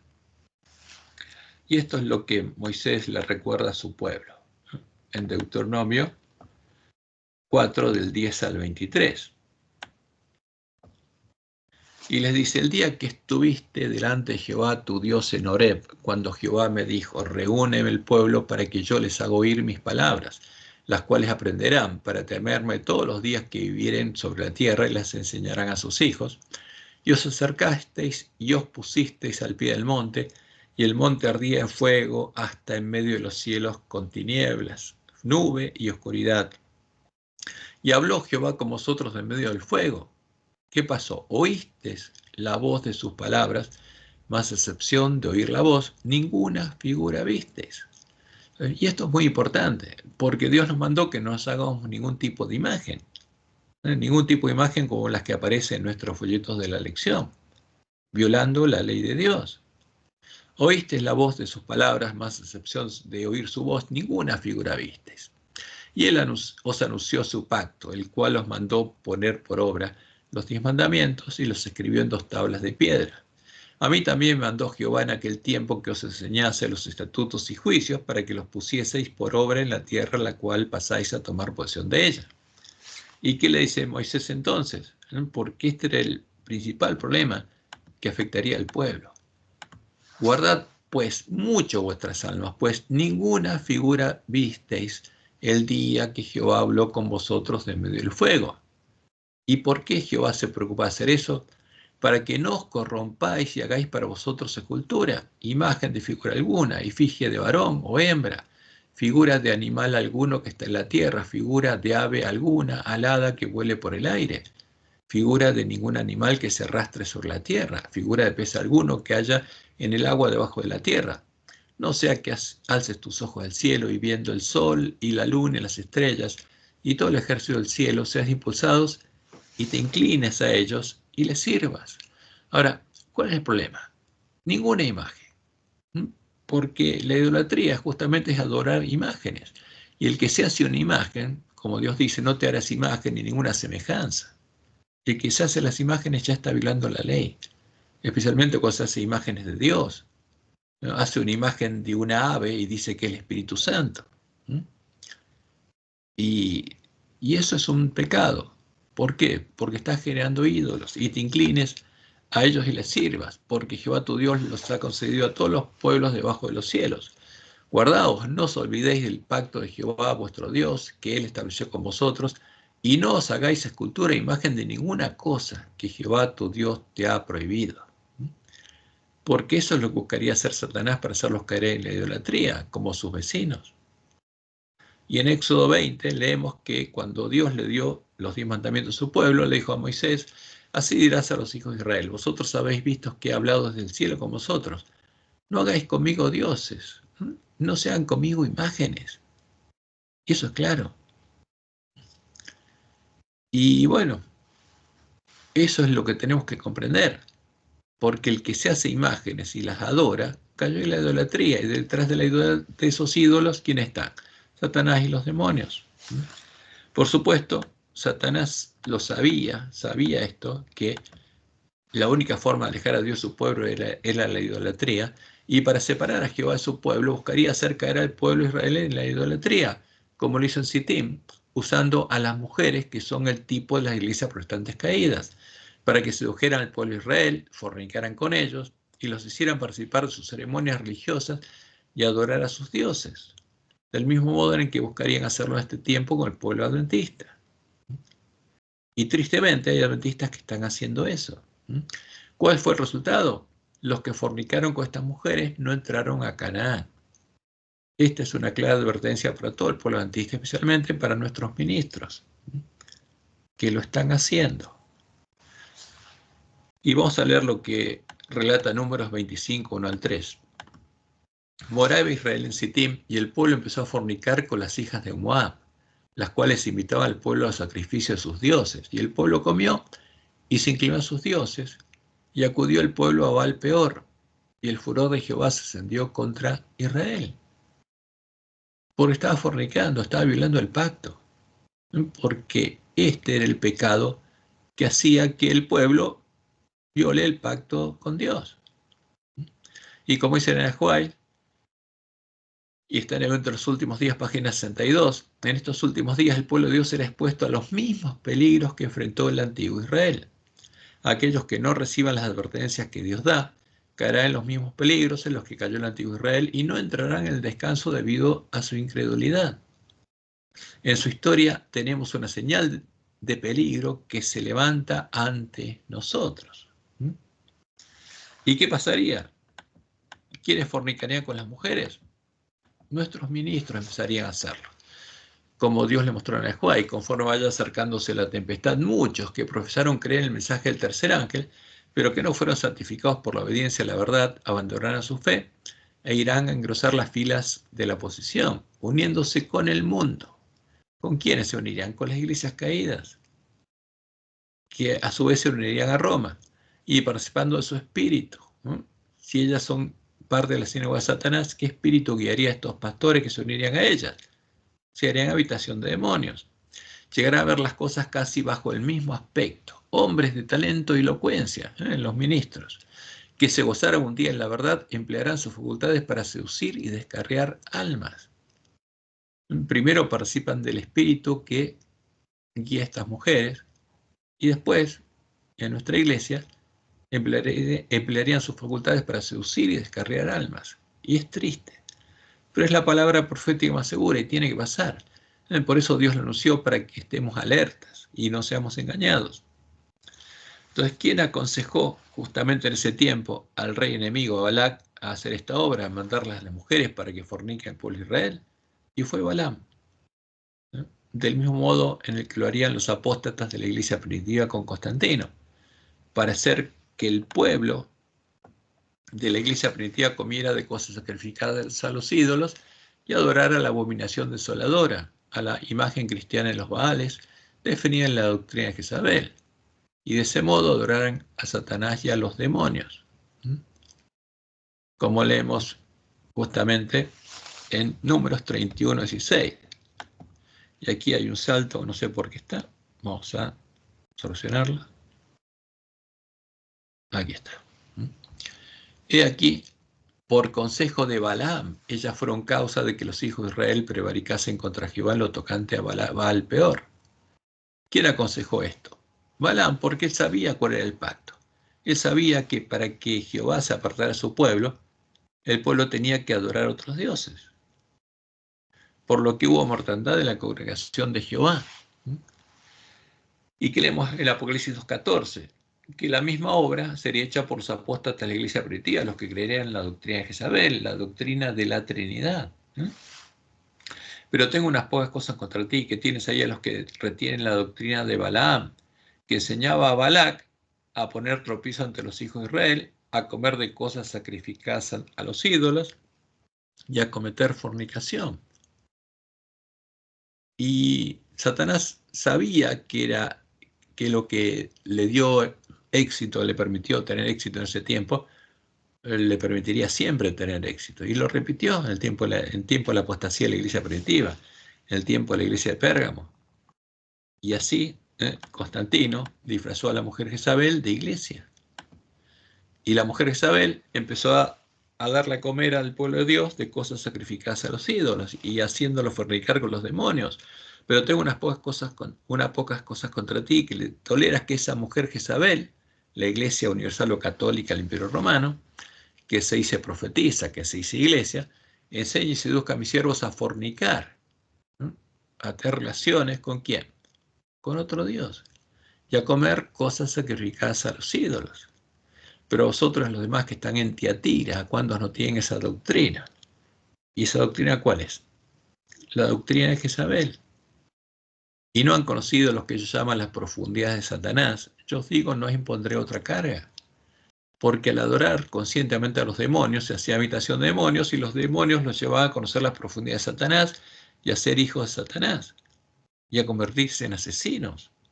Porque eso es lo que podemos ver justamente que pasó con estos apóstatas, cuando en el año 380 empezaron a usar el poder de la bestia romana para asesinar a los verdaderos cristianos. El pueblo conocía a su Dios, porque no adoraba a la abominación desoladora, no adoraba al ídolo que ellos adoraban, no adoraban a la Trinidad. Y eso es claro en la historia. La Trinidad es un ídolo, es la abominación desoladora de la que habló el profeta Daniel. Ahora, ¿quiénes entraron en Canaán en ese tiempo? Los israelitas que no fornicaron con estas mujeres ni adoraron a los Baales, los israelitas que habían llegado a conocer a Jehová. Y este es un símbolo de las vírgenes sensatas, los adventistas que llegarán a conocer a Dios y tendrán el nombre de Dios escrito en sus frentes, como leemos en Apocalipsis 14, el 1 al 5. Después miré, y aquí el Cordero estaba en pie sobre el monte de Sión, y con él 144.000 que tenían el nombre de él y de su Padre escrito en la frente. En señal de que tenían el amor de Dios en el corazón, que tenían la ley de Dios escrita en la mente y el corazón. Y después aclara, estos son los que no se contaminaron con mujeres, porque lo mismo pasaría con nosotros. Los adventistas que se contaminen con estas mujeres y participen de su espíritu, ¿van a entrar? No, porque van a fornicar con los demonios y ya no van a ser vírgenes. En cambio, los siervos fieles a Dios van a ser los que no se contaminarán con estas mujeres y seguirán siendo vírgenes, pues son vírgenes. Estos son los que siguen al Cordero por donde quiera que va. Estos fueron redimidos de entre los hombres como primicias para Dios y para el Cordero, porque son las primicias la esposa del Cordero, y después va a haber una gran multitud que se va a agregar a ellos. Y en sus bocas no fue hallada mentira. Ya no predican mentira, pues son sin mancha delante del trono de Dios, predican la verdad, y ahora sí están preparados para predicar el fuerte pregón. ¿Qué pasó con la siguiente generación del pueblo de Israel? Porque los que entraron conocían a Dios. Y lo que pasó tristemente con ellos es que la siguiente generación era un pueblo que nuevamente no conocía a Jehová y al cual Satanás y sus siervos empezaron a seducir. Y vamos a leer lo que encontramos en Jueces 2, del 7 al 10. Y el pueblo había servido a Jehová todo el tiempo de Josué. Habían sido fieles a Dios. Y todo el tiempo de los ancianos que sobrevivieron a Josué, los cuales habían visto todas las grandes obras de Jehová que él había hecho por Israel. Pero murió Josué, hijo de Nun, siervo de Jehová, siendo de 110 años, y lo sepultaron en su heredad en Timnat Será, en el monte de Efraín, al norte del monte de Gaz. Y toda aquella generación también fue reunida con sus padres. Murieron. Y se levantó después de ellos otra generación que no conocía a Jehová ni la obra que él había hecho por Israel. Y tristemente eso pasó. Y por supuesto Dios sabía que iba a pasar. Por eso Dios le advirtió a Moisés lo que sucedería con su pueblo en la tierra de Canaán y le hizo escribir un cántico, conocido en Apocalipsis como el cántico Moisés y el Cordero, el cántico que cantarán todos los redimidos de la última generación, en el que al mismo tiempo Dios le anunció a Moisés lo que estaría pasando con nosotros en tiempo de la última generación. O sea, no solamente le mostró lo que pasaría con su pueblo, sino con el remanente del pueblo que no es pueblo. Y vamos a leer Deuteronomio 31, 16 al 18, cuando Dios le anuncia esto a Moisés antes de enseñarle el cántico. Y Jehová dijo a Moisés: He aquí tú vas a dormir con tus padres, y este pueblo se levantará y fornicará tras los dioses ajenos de la tierra a donde va para estar en medio de ella. ¿Qué va a hacer? Va a dejar a Jehová y seguir detrás de los dioses de los pueblos. Y me dejará, dice Jehová, e invalidará mi pacto. ¿Por qué pasaría? ¿Adulteraría? ¿Qué pasa con el pacto del matrimonio cuando uno adultera? Se quiebra. E invalidará mi pacto que he concertado con él, y se encenderá mi furor contra él en aquel día, y los abandonaré. Esa es la ira de Dios. Los deja. Los deja en libertad de seguir el camino que quieran. Si quiere estar con los demonios, bueno, quédense con los demonios. Y esconderé de ellos mi rostro. Y serán consumidos, porque lo que Satanás quiere es separar al pueblo de Dios para destruirlo. Y vendrán sobre ellos muchos males y angustias, y dirán aquel día: no me han venido estos males porque no está mi Dios en medio de mí. Pero ciertamente yo esconderé mi rostro en aquel día por todo el mal que ellos habrán hecho, por haberse vuelto a dioses ajenos. Porque eso es lo que ocurre cuando llega el tiempo de la ira. Dios los deja, que sigan su camino. Ahora pues, escribíos este cántico y enséñalo a los hijos de Israel, ponlo en boca de ellos, para que este cántico me sea por testigo contra los hijos de Israel. Entonces el cántico, Dios le empieza a contar justamente lo que hizo con ellos, los llevó a su tierra, pero ¿qué pasó? Pero engordó Jesurum y tiró coces, engordaste, te cubriste de grasa. Entonces abandonó al Dios que lo hizo y menospreció la roca de su salvación, menospreció a Jehová. Lo despertaron a celos con los dioses ajenos. Empezaron a adorar a otros ídolos, lo provocaron a ira con abominaciones, porque la abominación desoladora es un ídolo también, es una abominación. ¿Sacrificaron a quién? A los demonios y no a Dios. ¿Qué pasa cuando uno adora a un ídolo? Adora a los demonios, ¿no? Como dice Pablo claramente. Sacrificaron a los demonios y no a dioses que no habían conocido, a nuevos dioses venidos cerca que no habían temido vuestros padres. De la roca que te creó te olvidaste, te has olvidado de Dios tu creador. Y lo vio Jehová. Y se encendió en ira por el menosprecio de sus hijos y de sus hijas, y dijo: esconderé de ellos mi rostro, veré cuál será su fin, porque son una nación perversa, hijos infieles. Y agrega esto, ¿no?, que es la primera vez que en la Biblia se habla del pueblo adventista, que es el remanente de la iglesia cristiana. Ellos me movieron a celos con lo que no es Dios, me provocaron a ira con sus ídolos. Y Dios dice: yo también los moveré a celos con un pueblo que no es pueblo. Los provocaré a ira con una nación insensata. Una nación insensata que estaría en la condición del ángel de la Odisea. Pero de ahí Dios va a sacar un remanente, con el que va a llamar a celos al pueblo judío. Porque esa es la promesa de Dios. Y después, en el mismo cántico, Dios dice que esta nación insensata estaría adorando ¿a quién? A una falsa roca que serían dioses, porque habría sido engañada y estarían también adorando ídolos cuando Él les enviara al profeta Elías.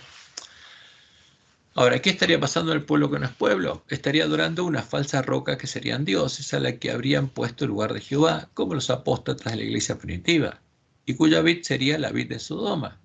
Aquí estaría adorando el pueblo antista, al mismo Dios que las iglesias caídas, porque esa sería la obra de los lobos que vendrían a nosotros vestidos de ovejas. Y ya lo habrían hecho cuando nos despertáramos.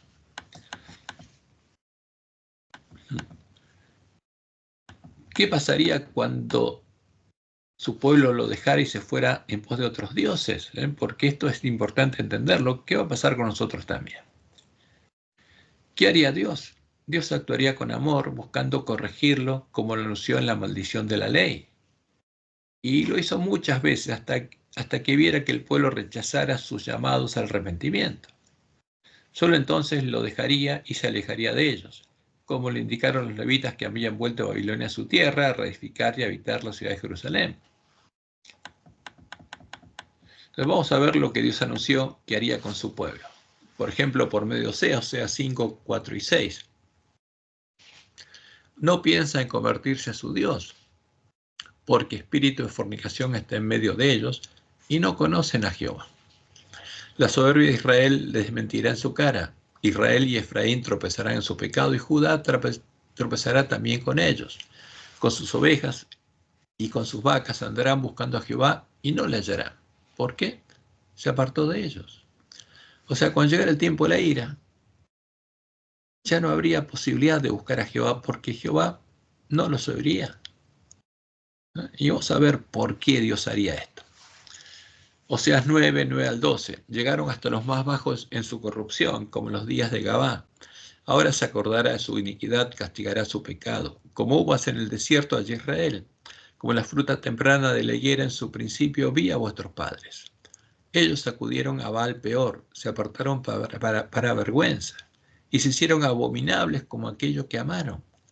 La gloria de Efraín velará cual ave, de modo que no habrá nacimientos, ni embarazos, ni concepciones. Y si llegare a gran sus hijos, los quitaré de entre los hombres, porque hay de ellos también cuando de ellos me aparte. Porque ese es el problema. ¿Qué buscaría Satanás? Destruir al pueblo, y lo primero que tendría que hacer es apartar a Dios de su pueblo. Y por medio de Jeremías, Dios le anunció también al pueblo de Judá y Jerusalén, cuando estaba por llegar el tiempo de la ira sobre ellos, ¿qué pasaría? Y cuando te preguntara este pueblo, el profeta o el sacerdote, diciendo, ¿cuál es la profecía de Jehová? Les dirás, esta es la profecía. Os dejaré, ha dicho Jehová. ¿Qué haría Jehová? Lo que había anunciado en la ley, los dejaría. Y los dejó, y vino a Babilonia y destruyó Jerusalén y el templo. Y después volvió un remanente a reedificarlo. Y esto es lo que los levitas que volvieron a Jerusalén y reedificaron la ciudad a partir del 457 antes de Cristo, dijeron, pero te provocaron a ira y se rebelaron contra ti, echaron tu ley tras sus espaldas y mataron a tus profetas que protestaban contra ellos para convertirlos a ti e hicieron grandes abominaciones. Entonces los entregaste en manos de sus enemigos, los cuales los afligieron. Pero ¿qué pasó? En el tiempo de su tribulación clamaron a ti y tú desde los cielos los oíste y según tu gran misericordia les enviaste libertadores para que los salvasen de manos de sus enemigos. Porque eso hizo Dios muchas veces. Porque esto lo pasaría el tiempo de que se aplicara la maldición.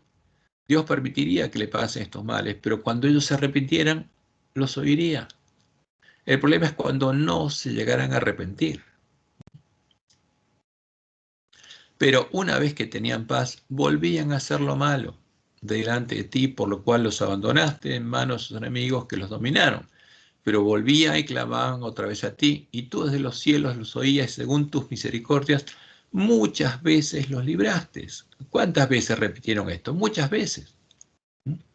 ¿Hasta cuándo? Hasta que no oyeron más. Les amonestaste a que se volviesen tu ley, mas ellos se llenaron de soberbia y no oyeron tus mandamientos, sino que pecaron contra sus juicios, los cuales si el hombre hiciere, en ellos vivirá. Se rebelaron, endurecieron su cerviz y no escucharon. Les soportaste por muchos años y les testificaste con tu espíritu por medio de tus profetas, pero no escucharon.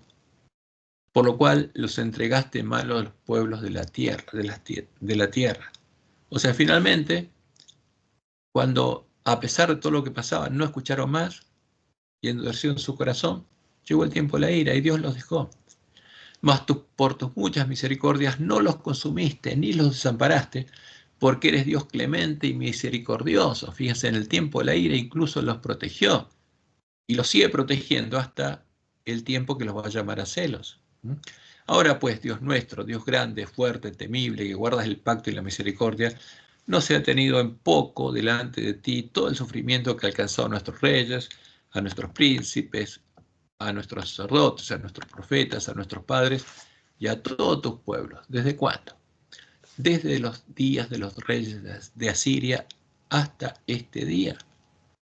¿Por cuándo llegó el tiempo de la ira sobre Israel? En el año 723 a.C., ¿no?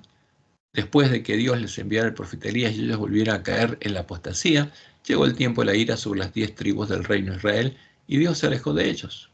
Entonces fueron invadidas por el rey de Asiria y eso ocurrió el 723 a.C. La primera bestia que gobernaría en los 2520 años del tiempo de la ira, que finalizarían exactamente como había sido anunciado en el año 1198 después de Cristo. ¿Qué bestias hubo? Vino Asiria, Babilonia, Medo-Persia, Grecia y Roma, los 5 reyes del norte. Y esas bestias dominaron hasta 1798, exactamente por 2520 años, como Dios le había anunciado en la ley de Moisés. Y en el año 722 a.C. cayó Samaria, fue terrible lo que pasó, y en el año 721 a.C. el rey de Asiria terminó de deportar a los israelitas y puso en su lugar a los que después serían llamados los samaritanos. Luego, por seguir el mismo camino, llegó el tiempo de la ira sobre Judá y sobre Jerusalén. Y fíjense, a pesar de ello, a pesar de ser llevados cautivos a Babilonia, por medio de Jeremías, Dios le dijo al remanente de su pueblo que lo que estaba sucediendo sería para su bien. Fíjense, a pesar de lo que vendría el tiempo de la maldición y en el tiempo de la ira, sería para el bien del pueblo, porque Dios quería el bien para ese pueblo. Porque de los transportados a Babilonia habría un remanente que lo buscaría de todo su corazón, y a ellos Jehová volvería a traerlos a su tierra. Y de ellos vendría el Mesías de la promesa, y Dios cumpliría la promesa anunciada en la ley de Moisés. ¿Qué había anunciado la ley de Moisés Dios? Él sabía que vendría el tiempo de la bendición primero y después de la maldición. Y leemos en Deuteronomio 30, del 1 al 6. Sucederá que cuando hubieren venido sobre ti todas estas cosas, la bendición y la maldición que he puesto delante de ti, y te arrepintieres en medio de todas las naciones a donde te hubiera arrojado Jehová tu Dios, y te convirtieres a Jehová tu Dios, y obedecieres a su voz conforme a todo lo que yo te mando hoy, tú y tus hijos, con todo tu corazón y con toda tu alma, entonces Jehová hará volver a tus cautivos y tendrá misericordia de ti y volverá a recogerte entre todos los pueblos a donde te hubiera esparcido Jehová tu Dios, y lo llevaría a la tierra. ¿Y qué haría? Primero le enviaría al Mesías, lo redimiría y después, y circuncidará a Jehová tu Dios tu corazón y el corazón de tu descendencia para que ames a Jehová tu Dios con todo tu corazón y con toda tu alma a fin de que vivas, para que puedas amar a Dios como antes no podías hacerlo, para que seas un árbol bueno. Esa era la promesa de Dios. Cuando hubiera venido el tiempo de la ira, los recogería, les enviaría el Mesías, los redimiría y empezaría a circuncidar el corazón de su pueblo. Y por medio de Jeremías les anunció, como leemos en Jeremías 24, 5 al 7, así ha dicho Jehová, Dios de Israel, como estos higos buenos, porque le mostró una canasta con higos buenos, Así miraré a los transportados de Judá, a los cuales eché de este lugar a la tierra de los caldeos. ¿Para qué? Para bien, le dice. O sea, incluso la maldición era para bien, porque Dios está pensando siempre en el bien de su pueblo. Porque eso hace el que ama. Porque pondré mis ojos sobre ellos para bien, y los volveré a esta tierra y los edificaré, y no los destruiré, los plantaré y no los arrancaré. Y les daré corazón para que me conozcan que yo soy Jehová, y me serán por pueblo, y yo les seré a ellos por Dios, porque se volverán a mí de todo su corazón. Y después les anunció que iban a estar 70 años en Babilonia, para que se cumplan las palabras de la ley, para que la tierra descanse los 70 años que no había descansado. Y Jeremías dice así, porque así dijo Jehová, cuando en Babilonia se cumplan los 70 años, yo os visitaré, y despertaré sobre vosotros mi buena palabra para haceros volver a este lugar. Porque yo sé los pensamientos que tengo acerca de vosotros, dice Jehová, pensamientos de paz y no de mal, para daros el fin que esperáis. Entonces me invocaréis y vendréis y oraréis a mí, y yo os oiré, y me buscaréis y me hallaréis, porque buscaréis de todo vuestro corazón. Y seré hallado por vosotros, dice Jehová, y haré volver vuestra cautividad, y os reuniré de todas las naciones y de todos los lugares a donde os arrojé, dice Jehová, y os haré volver al lugar de donde os hice llevar. O sea, ¿por qué? Porque cuando fueron dispersados habría un pueblo corrupto, pero después de la dispersión, Dios volvería a tener un pueblo que lo conociera y lo traería de nuevo a su tierra y sería fiel a él. Y levantaría al Mesías, como dice en Jeremías 23, 5 al 6. Y aquí vienen días, dice Jehová, en que levantaré a David renuevo justo, ¿no? Un hijo justo, un hombre justo, y reinará como rey, el cual será dichoso y hará juicio y justicia en la tierra. En sus días será salvo Judá, e Israel habitará confiado, y este será su nombre con el cual le llamarán. ¿Quién sería? Jehová. Su nombre es Jehová, porque Jehová se haría hombre, porque el Cordero de Dios es Jehová manifestado en carne. Y Jehová no le da otro su nombre. El Mesías se llama Jehová porque es el mismo manifestado en carne. Y este será su nombre con el cual le llamarán Jehová, justicia nuestra. Y después que nos redimiera, ¿qué pasaría? Como dice en Jeremías 31, 33 al 34. ¿Cómo circuncidaría el corazón de su pueblo? Pero este es el pacto que haré con la casa de Israel después de aquellos días. Después de que sean cautivos, venga el Mesías y los redima. Daré mi ley en su mente y la escribiré en su corazón. ¿Qué voy a hacer? Dice Jehová. Voy a transformar los árboles malos en árboles buenos. Y yo seré ellos por Dios y ellos me serán por pueblo.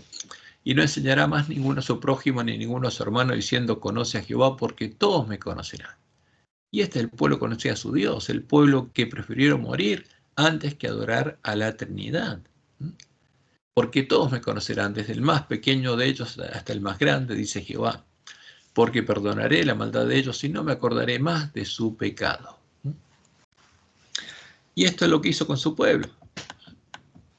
Y los primeros cristianos fueron judíos. Los que creyeron aceptaron justamente las palabras que Dios había anunciado, el cumplimiento de las palabras, aceptaron al Mesías. Y ahora volvemos a nuestro tiempo. ¿Actuaría Jehová del mismo modo con el pueblo adventista, el pueblo que no es pueblo, con el que prometió llamar a celos a Israel? ¿Estarían delante de nosotros la bendición y la maldición? Y la respuesta es sí. Y podemos ver que Dios ya actuó con ira en 1903 con los miembros de la Ciudad General de Battle Creek, y lo hará con las vírgenes insensatas que entren por la puerta ancha a la sinagoga de Satanás y se transformen en plantas de cizaña con fruto, a todos los que adoren a un ídolo. Y fíjense lo que dice Elena White sobre lo que pasó en ese tiempo. Evento de los últimos días, páginas 60 y 61, y escrito en 1903. Dice ella, cuando una iglesia demuestra que es infiel a la palabra del Señor, porque eso pasó con nuestros dirigentes, ¿no? Fueron infieles a la palabra de Dios, rechazaron la palabra de Dios. Cualquiera sea su posición, y por alta y sagrada que sea su vocación, el Señor ya no puede trabajar con ellos. O sea, Dios no puede trabajar con el que rechaza, aún así dice Jehová. Otros son entonces escogidos para llevar importantes responsabilidades, Pero si a su vez estos no purifican sus vidas de toda acción incorrecta, sino establecen principios puros y santos en todos sus límites, entonces dolorosamente el Señor los afligirá y humillará. Y a menos que se arrepientan, los quitará de su lugar y hará de ellos un motivo de ignominia. Y eso es lo que hizo con los miembros de la Asociación General de la Iglesia Adventista.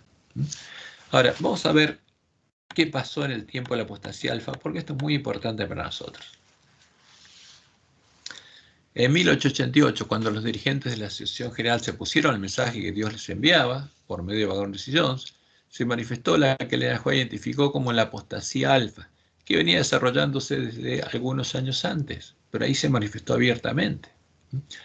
Y esta apostasía es el tipo de la apostasía omega que se desarrollaría en nuestra iglesia y que se manifestaría plenamente en el tiempo de procesamiento de la última generación del pueblo adventista. Ahí, cuando abriéramos los ojos, nos daríamos cuenta que la omega ya se habría desarrollado. Pero volvamos a 1888. En ese tiempo, la Asociación General había dejado de ser conocida por Dios, del mismo modo en el que sucedería el tiempo de la última generación. Y esto es un tema muy importante para nosotros, para todos los adventistas. ¿Qué escribió Ellen White en el tiempo de la apostasía alfa? La voz de Battle Creek, de la Asociación General, que ha sido considerada como autoridad para aconsejar cómo debiera hacerse la obra, ya no es la voz de Dios. O sea, ¿qué pasaba? Dios ya no actuaba a través de la Asociación General. Y después ya dice, esta cita es de 1898, la iglesia se encuentra en estado lodicense. La presencia de Dios no está en su medio. Ya Dios no estaba con los miembros de la Asociación General. Y la siguiente cita ya dice, han pasado algunos años desde que he considerado a la Asociación General como la voz de Dios. Ya no la consideraba la voz de Dios, no era la voz de Dios. Y en 1901 dice lo siguiente, el hecho de que estos hombres debieran estar en un sitial sagrado como si fueran la voz de Dios al pueblo, como creíamos que la Asociación General lo era, es un asunto del pasado. Ya no es más la voz de Dios, está en apostasía. Y lo mismo sucede ahora. La Asociación General del Iglesia Adventista no es la voz de Dios, está en apostasía y es evidente. Y ella, justamente hablando de lo que estaba pasando ese tiempo, en 1901, dice, la iglesia ha fallado, tristemente fallado en satisfacer las expectativas de su Redentor, y sin embargo el Señor no se retira a su pueblo, todavía lo soporta, no porque se encuentra en ellos ninguna virtud, sino para que el nombre de Dios no sea deshonrado ante los enemigos de la verdad y la justicia, para que las agencias satánicas no puedan triunfar destruyendo al pueblo de Dios. Porque eso es lo que Satanás quiere hacer, destruir al pueblo adventista. Él ha soportado pacientemente su indocilidad, incredulidad e insensatez. Los ha disciplinado con maravillosa paciencia y compasión. Si ellos oyen su instrucción, porque Dios todavía los seguía llamando, Él los limpiará de sus tendencias perversas, salvándolos con una salvación eterna y convirtiéndolos en monumentos eternos del poder de su gracia. ¿Qué hizo Dios? En ese tiempo mandó a Ellen White a enfrentar la apostasía alfa, del mismo modo en el que los siervos fieles y prudentes deberían enfrentar la apostasía omega, como leemos en primer tomo de Mensajes Selectos, página 233. Ella dice, se me ha instruido que hable con claridad, hazle frente. Es el mensaje que se me ha dado. Hazle frente firmemente y sin demora. Enfrenta la apostasía. Y ella dice, en el libro Living Temple se presenta el alfa de las herejías mortíferas. Ahora, ¿qué estaba presentando el Living Temple? El doctor Kellogg quería sostener su teoría panteísta con la doctrina de la Trinidad de Roma. Y estaba usando esa doctrina para justificar su teoría panteísta. Y ella dice que esa doctrina, la Trinidad, es el alfa de las herejías mortíferas. Y agrega, la omega seguirá y será recibida por los que no estén dispuestos a prestar atención a la amonestación que Dios nos ha dado. ¿Cuál es el alfa y la omega? Las podemos identificar en Ezequiel 8, fácilmente por las características que Dios le mostró a Helena que tendría la omega. Y el alfa es la primera, es la doctrina de Jezabel. Es el ídolo introducido en el tiempo de la apostasía de Balaam. Ahora, Luego de amonestarlos repetidamente, y dado que rechazaron la amonestación, como ocurrió con la primera generación del pueblo de Israel, que en Cádiz se negó a entrar a Canaán, Dios le comunicó en el Nehuay que dejaría a la primera generación de adventistas en el desierto. Sería otra generación la que le prepararía el camino a la segunda venida de Jesús.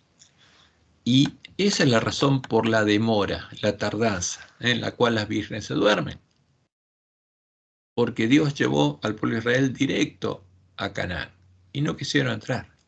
Y por eso los mandó al desierto. Y con el pueblo adventista pasó algo similar. Y ella en 1901 dice lo siguiente: los ángeles de Dios en sus mensajes dados a los hombres representan el tiempo como algo muy corto. Así es como siempre me ha sido presentado. Es cierto que el tiempo ha sido más largo de lo que habíamos esperado en los primeros días del mensaje. Nuestro Salvador no apareció tan pronto como lo esperábamos. ¿Pero ha fallado la palabra de Dios?, dice Elena. Nunca. Debiera recordarse que las promesas y las amenazas de Dios son igualmente condicionales.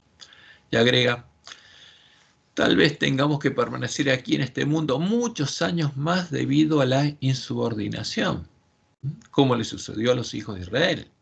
Pero por amor de Cristo, por su pueblo, no debe añadir pecado sobre pecado, culpando a Dios de las consecuencias de su propia conducta errónea.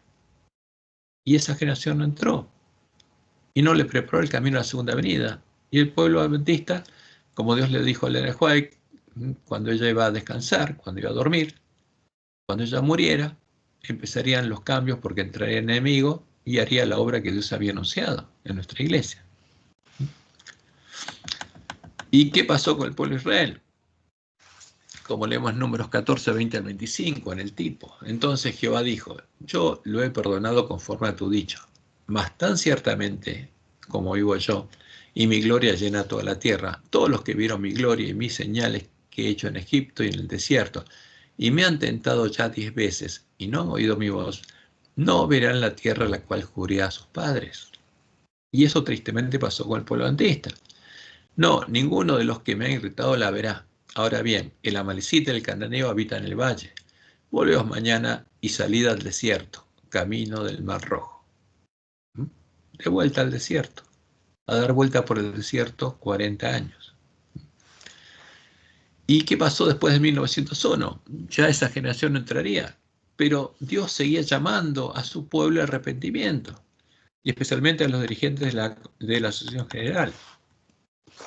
Y mediante sus juicios instructores, Dios le mandó la última amonestación a los apóstatas en rebelión. ¿Qué pasó? El sanatorio Battle Creek se quemó hasta los cimientos el 18 de febrero de 1902. Y la casa editora de la Review and Herald, en la que se estaban publicando artículos a favor de la doctrina de la Trinidad, y además estaban por publicar el libro Living Temple, se incendió el 30 de diciembre de 1902. Y esto es lo que Elena White escribió en ese tiempo. La iglesia adventista del séptimo día debe ser pesada en la balanza del santuario. Será juzgada conforme a las ventajas que haya recibido. Si su experiencia espiritual no corresponde a los privilegios que el sacrificio de Cristo le tiene asegurados, si las bendiciones conferidas no la capacitaron para cumplir la obra que se le confió, se pronunciará contra ella la sentencia hallada falta. Lo mismo que pasó con ¿quién? Con Belsasar.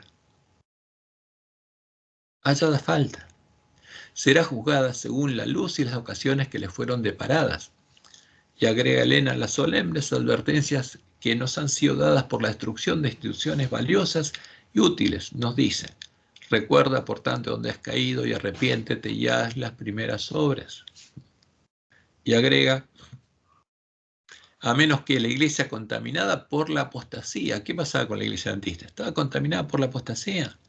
Se arrepiente y se convierta, comerá del fruto de sus propias obras hasta que se aborrezca a sí misma.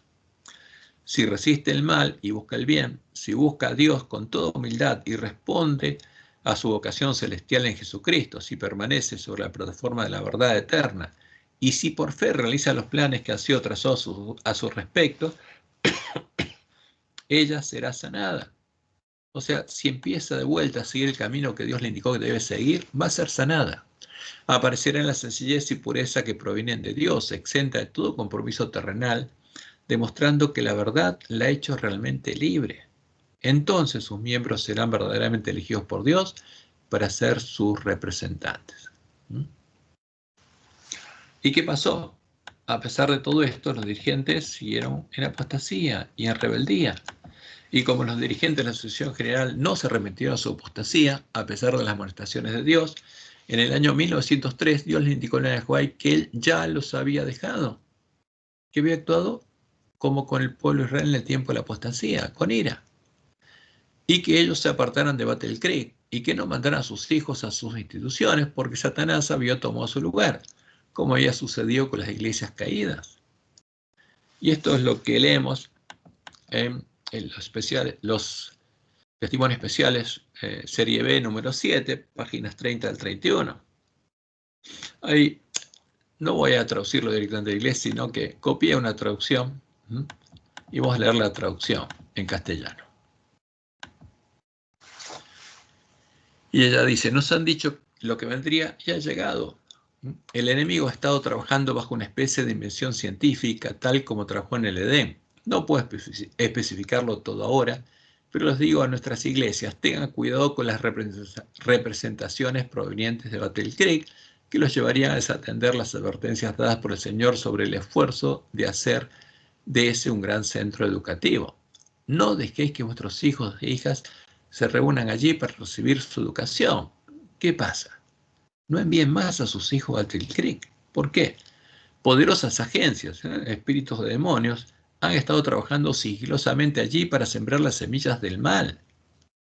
Nuevamente les digo a todos, mantengan a sus familias alejadas de Battle Creek.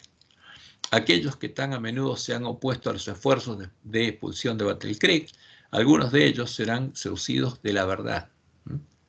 Porque algunos no hicieron caso y se quedaron en Battle Creek. Las advertencias que han llegado no llegaron demasiado pronto. El Señor visitará nuevamente a Battle Creek en juicio. Aquellos que desean preparar a sus familias para que sean obreros en la causa del Señor no pueden permitirse el lujo de colocarlos bajo influencias seductoras. ¿Qué había de Battle Creek? Espíritus seductores, espíritus de demonios, que tenderán a estropear su fe y llevarlos a convertirse en infieles.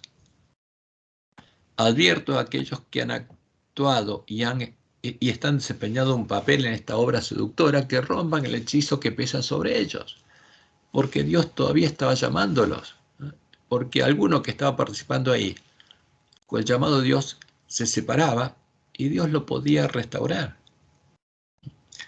Y después ella manda esta carta, hablando del peligro para los estudiantes, diciéndole que no envían a sus hijos a Battle Creek. Y dice, algunos piensan que es extraño que escriba, no envían a sus hijos a Battle Creek. Me instruyeron sobre el peligro de la influencia mundana en Battle Creek. Los jóvenes de Battle Creek están en peligro. Entrarán en contacto con el error. ¿Qué estaban enseñando? La Trinidad. Cuando salió Living Temple, Templo Viviente, y algunos de nuestros ministros me dijeron que no había en él nada más que lo que había estado enseñando toda mi vida, vi cuán grande era ese peligro. ¿Cuán grande era el peligro?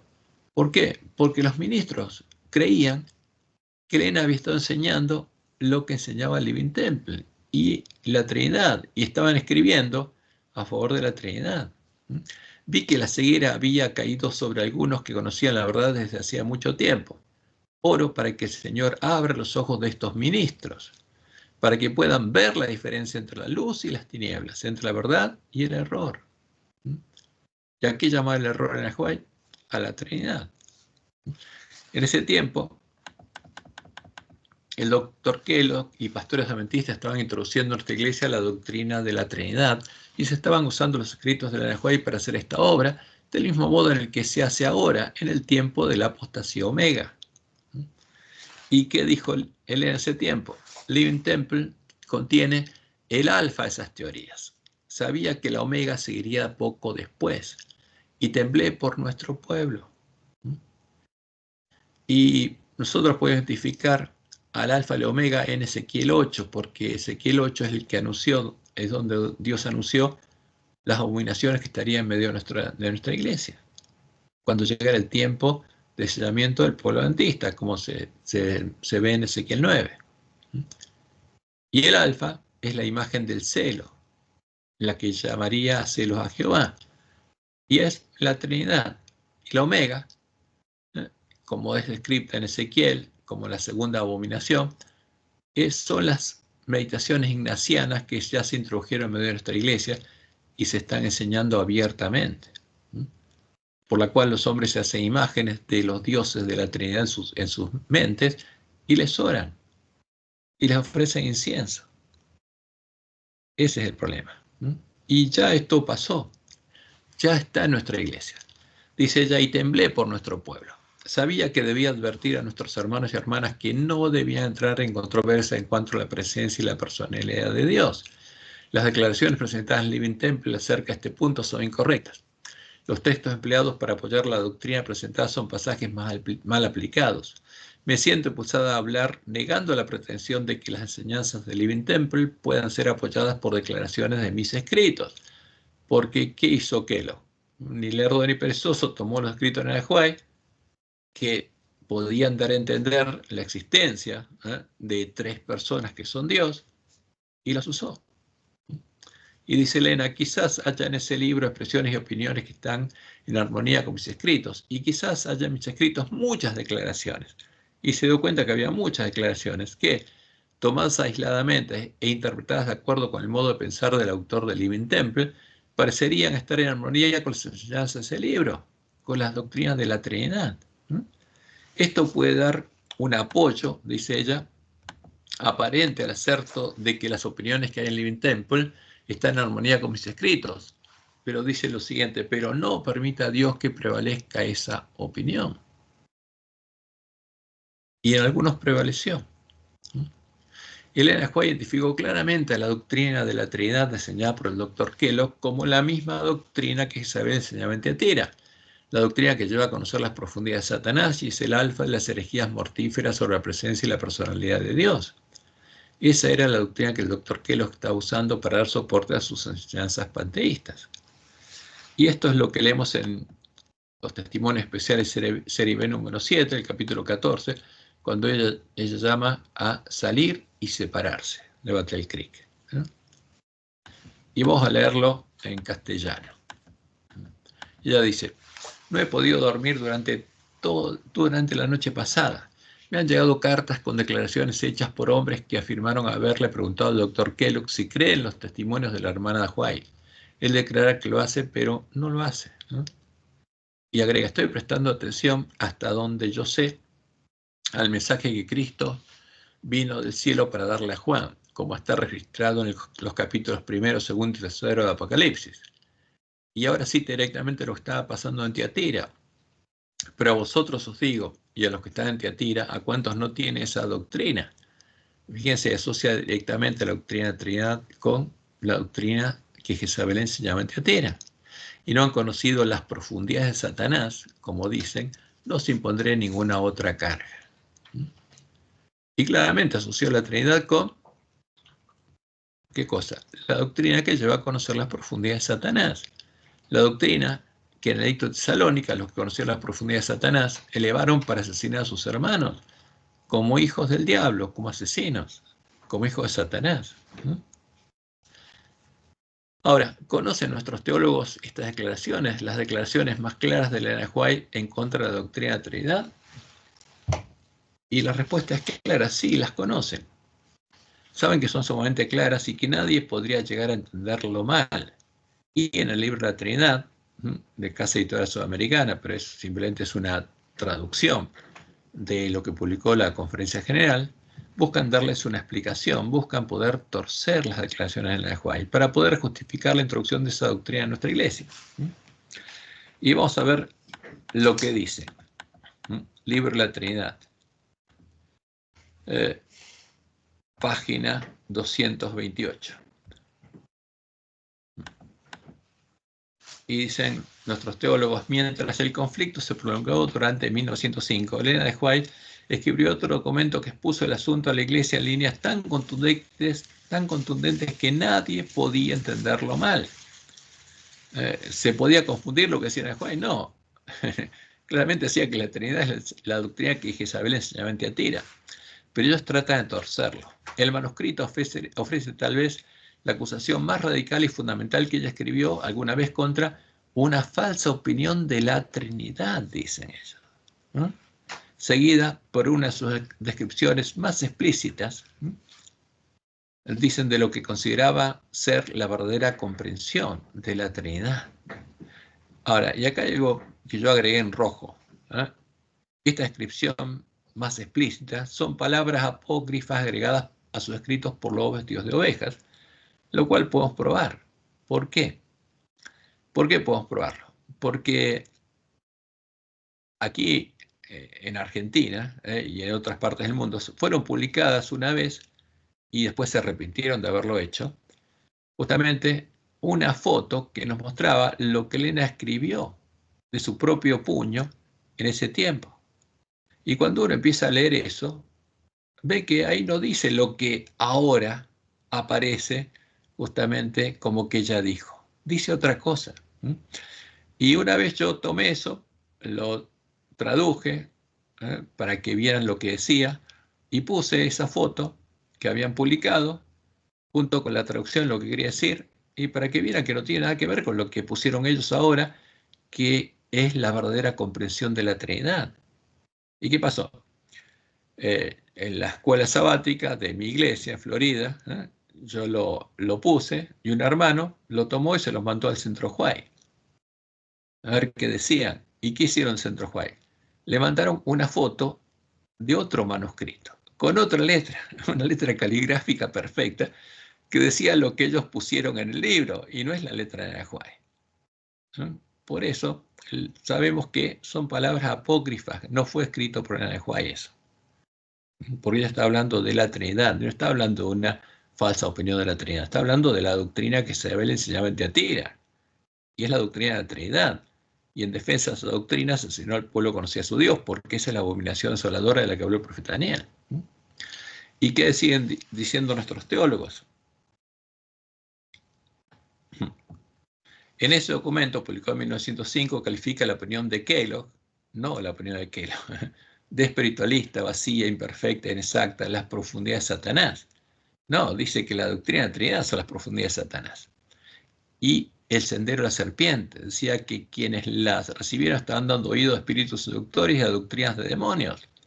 ¿Cuáles son las doctrinas de demonios? La doctrina de la Trinidad, apartándose la fe que habían tenido por sagrada en los pasados 50 años. Ahora, fíjense, esto dicen nuestros teólogos. Dicen que Elena de White identificó a la doctrina de la Trinidad de Kellogg como una falsa opinión de la Trinidad. Pero vemos que ella la asoció a la doctrina de la Trinidad que Isabel enseñaba en Tiatira, la doctrina que lleva a conocer las profundidades de Satanás, y no como otra doctrina. Porque era la misma doctrina, no es otra. Y dicen que Elena de White diferenció la falsa opinión de la Trinidad de la verdadera comprensión de la Trinidad, que sería la doctrina que ellos reflejan en el libro de la Trinidad, que es la doctrina de la Trinidad definida en el Concilio de Nicea, la doctrina definida por Atanasio, que es la doctrina de Roma. Como ellos lo ponen en la página 256, Elena de White, a seguir la misma tesis que siguió Atanasio y los primeros escritores trinitarios. Ahora, en el siglo IV, Atanasio usó cosas sacrificadas a los ídolos para definir esa fórmula de la Trinidad. Y es la doctrina de la Trinidad de Roma, la doctrina que Isabel enseñaba en Tiatira. Por eso es algo absurdo lo que quieren hacer nuestros teólogos, hacernos creer que es otra doctrina, cuando la doctrina que Isabel enseñaba en Tiatira es la doctrina de Atanasio. Por eso vemos que lo que ellos escriben es una burda y descarada mentira. Y lo puedo decir así. Elena de White no defendía ni había adoptado como propia la tesis de Atanasio, porque la tesis de Atanasio es la doctrina de la Trinidad definida en el Concilio de Nicea, es la doctrina de Jezabel, es la doctrina definida por Balaam con cosas sacrificadas a los ídolos, es la doctrina que llevó a los apóstatas a conocer las profundidades de Satanás, y se vio claramente en el edicto de Tesalónica el año 380. La tesis de Atanasio, a la que nuestros teólogos llaman la verdadera comprensión de la Trinidad, es la doctrina que la de White indicó que había adoptado el doctor Kellogg para explicar su panteísmo. Es el alfa de las herejías mortíferas sobre la presencia y la personalidad de Dios. La doctrina que Isabel enseñaba en Tiatira, como Jesús lo dijo claramente. Apocalipsis 2, 20 y 24. pero tengo unas cosas pocas cosas contra ti, que toleras que esa mujer Jezabel, la Iglesia Católica, Universal o Católica Imperio Romano, formada por la unión de la religión pagana Imperio Romano con los apóstatas, que si se profetiza, si se iglesia, enseña y seduzca a mis siervos a fornicar. ¿Por qué? Porque el que adora a la Trinidad fornica con los demonios y a comer cosas sacrificadas a los ídolos. Pero vosotros y los demás que están en Tiatira, ¿cuántos no tienen esa doctrina? ¿No han conocido lo que ellos llaman las profundidades de Satanás? Yo os digo, no os impondré otra carga. Y es claro, Elena de White identificó a la Trinidad con la doctrina de Jezabel, y es verdad. Entonces, cuando las vírgenes dormidas fueran despertadas por el clamor de medianoche y escucharan el mensaje de Elías, el desarrollo de la apostasía omega estaría en su apogeo. Por eso es importante entender lo que Dios nos anunció por medio de Elena de White, porque anunció profecía, y esa profecía es ocultada. Se habría vuelto a introducir en nuestra iglesia la doctrina de Jezabel, el alfa de las herejías mortíferas sobre la presencia y la personalidad de Dios, y luego la omega de las herejías mortíferas sobre la presencia y la personalidad de Dios, y se estarían cometiendo en nuestra iglesia las abominaciones anunciadas en la profecía de Ezequiel 8. ¿No? Y Elena es clara. Habrá aún entre nosotros mercenarios y lobos con piel de oveja. ¿Quiénes son los lobos? Los encargados de la obra de la contrarreforma, los jesuitas, ¿no? Disfrazados de adventistas, que tratarán de persuadir al rebaño de Dios a que ofrezca sacrificios a otros dioses. ¿A qué dioses? A los de la Trinidad, antes que a Dios, a los ídolos de Roma. Habrá espíritus seductores y doctrinas de demonios en medio de la iglesia. ¿Y es así? Sí, es la palabra profética más segura. Y estas influencias malignas aumentarán. Pero aferraos al comienzo de vuestra confianza y permaneced firmes hasta el fin. Y como dice justamente la profecía de Ezequiel 8, ¿cuál es la última abominación? La adoración abierta al Dios de Babilonia, a la Trinidad. Y me llevó al atrio de adentro de la casa de Jehová, y aquí junto a la entrada del templo de Jehová, entre la entrada y el altar, con 25 varones, sus espaldas vueltas al templo de Jehová, porque le dieron la espalda a Dios y sus rostros hacia el oriente, y adoraban al sol, al Dios de la gran Babilonia, postrándose hacia el oriente. Y eso estaría pasando en nuestra iglesia. ¿A quién se adora en nuestra iglesia? Al Dios de Babilonia. ¿Quiénes lo adoran? Desde el púlpito, los varones ancianos, nuestros ministros. ¿Por qué? Porque están siendo dirigidos por lobos vestidos de ovejas. Ahora, tienen que ser despertados porque ellos son los primeros que van a ser probados, ¿no? Y por amor tienen que oír estas palabras, las palabras de Dios. Porque aquí está adorando el pueblo adventista. Fíjense, el templo de Dios es simbolizado por el tabernáculo, el santuario, y le estarían dando la espalda al templo de Jehová y a la puerta estrecha, y estarían postrándose hacia el oriente, adorando al sol, al Dios de Babilonia, junto a las iglesias caídas, junto a las rameras, y estarían fornicando con ellas, y eso es lo que está pasando, ¿no? Y en nuestros himnos nos ponen a nosotros frente a la cruz, mirando hacia el oriente y con el sol detrás, adorando al sol. Y no es casualidad, ¿no? Y cuando eso pasara, habría llegado el tiempo de prueba y sellamiento de la última generación del pueblo adventista, anunciado en Ezequiel 9. Como dice Ezequiel 9, y la gloria del Dios de Israel se elevó de encima del querubín sobre el cual había estado al umbral de la casa, y llamó Jehová al varón vestido de lino, que tenía a su cintura el tintero escribano, y le dijo Jehová: pasa por en medio de la ciudad, por en medio de Jerusalén, y ponles una señal en la frente a los hombres que gimen y que claman a causa de todas las abominaciones que se hacen en medio de ella. Porque Jerusalén es un símbolo de la iglesia militante, este tiempo de la iglesia remanente, la iglesia adventista. ¿Y quiénes van a ser los sellados? Los que abran los ojos, vean y se angustien y lloren al ver las abominaciones que se hacen en la iglesia, y actúen como siervos fieles, para darles el verdadero alimento a tiempo a sus hermanos. Y a los otros, porque venía el varón vestido de lino y detrás venían 6 hombres con instrumentos para destruir, que simbolizan los espíritus de demonios. Y a los otros, a los espíritus de demonios, dijo, oyéndolo yo: pasad por la ciudad en pos de él y matad. ¿Qué significa? Les da libertad para hacerlos parte de su habitación, porque hasta ese tiempo Dios estaría protegiendo a su pueblo. Pero el que al ver esto no se angustie y llora y siga adorando a los demonios que les da libertad de hacerlos parte de su habitación, parte de la sinagoga de Satanás, para que entren por la puerta ancha. No perdone vuestro ojo ni tengáis misericordia. Matad a viejos, jóvenes y vírgenes, niños y mujeres, hasta que no quede ninguno. Pero a todo aquel sobre el cual hubiere señal, no os acercaréis. No pueden tocar a los que se angustian y lloran y claman a Dios. Y comenzaréis por mi santuario. Comenzaron pues desde los varones ancianos que estaban delante del templo y que estaban haciendo, adorando el sol. Pues es un tema urgente y clave. Nuestra vida depende de esto. Y la vida de nuestros varones ancianos, por supuesto.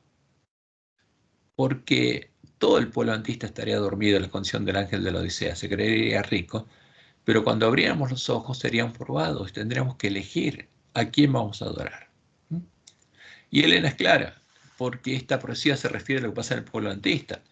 Dice, notemos con cuidado este punto, aquellos que reciben la marca pura de la verdad que el Espíritu Santo estampó en ellos son los que se angustian y lloran por todas las abominaciones que se cometen, ¿dónde? En la iglesia. Las abominaciones descritas en Ezequiel 8, las 4, se cometen en la iglesia. Y especialmente en la hora final de la iglesia, en el tiempo de sellamiento de los 144.000. ¿Quién? Adventistas. Porque esa obra se hace en la iglesia adventista. Los 144.000 son las primicias de la esposa del Cordero, son los 144.000 adventistas sellados, que son números simbólicos. En el tiempo de sellamiento de los 144.000 que permanecerán sin mancha ante el trono de Dios, sentirán más profundamente los errores del pueblo elegido de Dios. Ya no estaríamos en la condición del ángel de la Odisea, ciegos, sino veríamos lo que está pasando. Y los siervos fieles se angustiarían, llorarían y actuarían. Harían la voluntad de Dios. ¿Para qué? Para salvar a sus hermanos. En nuestro medio, ¿qué estaría pasando? Estarían Satanás y sus siervos, los vestidos de ovejas, junto a las abominaciones de Babilonia, empezando por la abominación desoladora, la Trinidad, en cuya defensa fue asesinado el pueblo que conocía a su Dios porque no la adoraba. Pero como indica el White, no tendríamos nada que temer sobre nuestro futuro. Y esto fue dejado escrito, lo que pasó, para que supiéramos lo que iba a pasar y que para que supiéramos cómo Dios actuaría.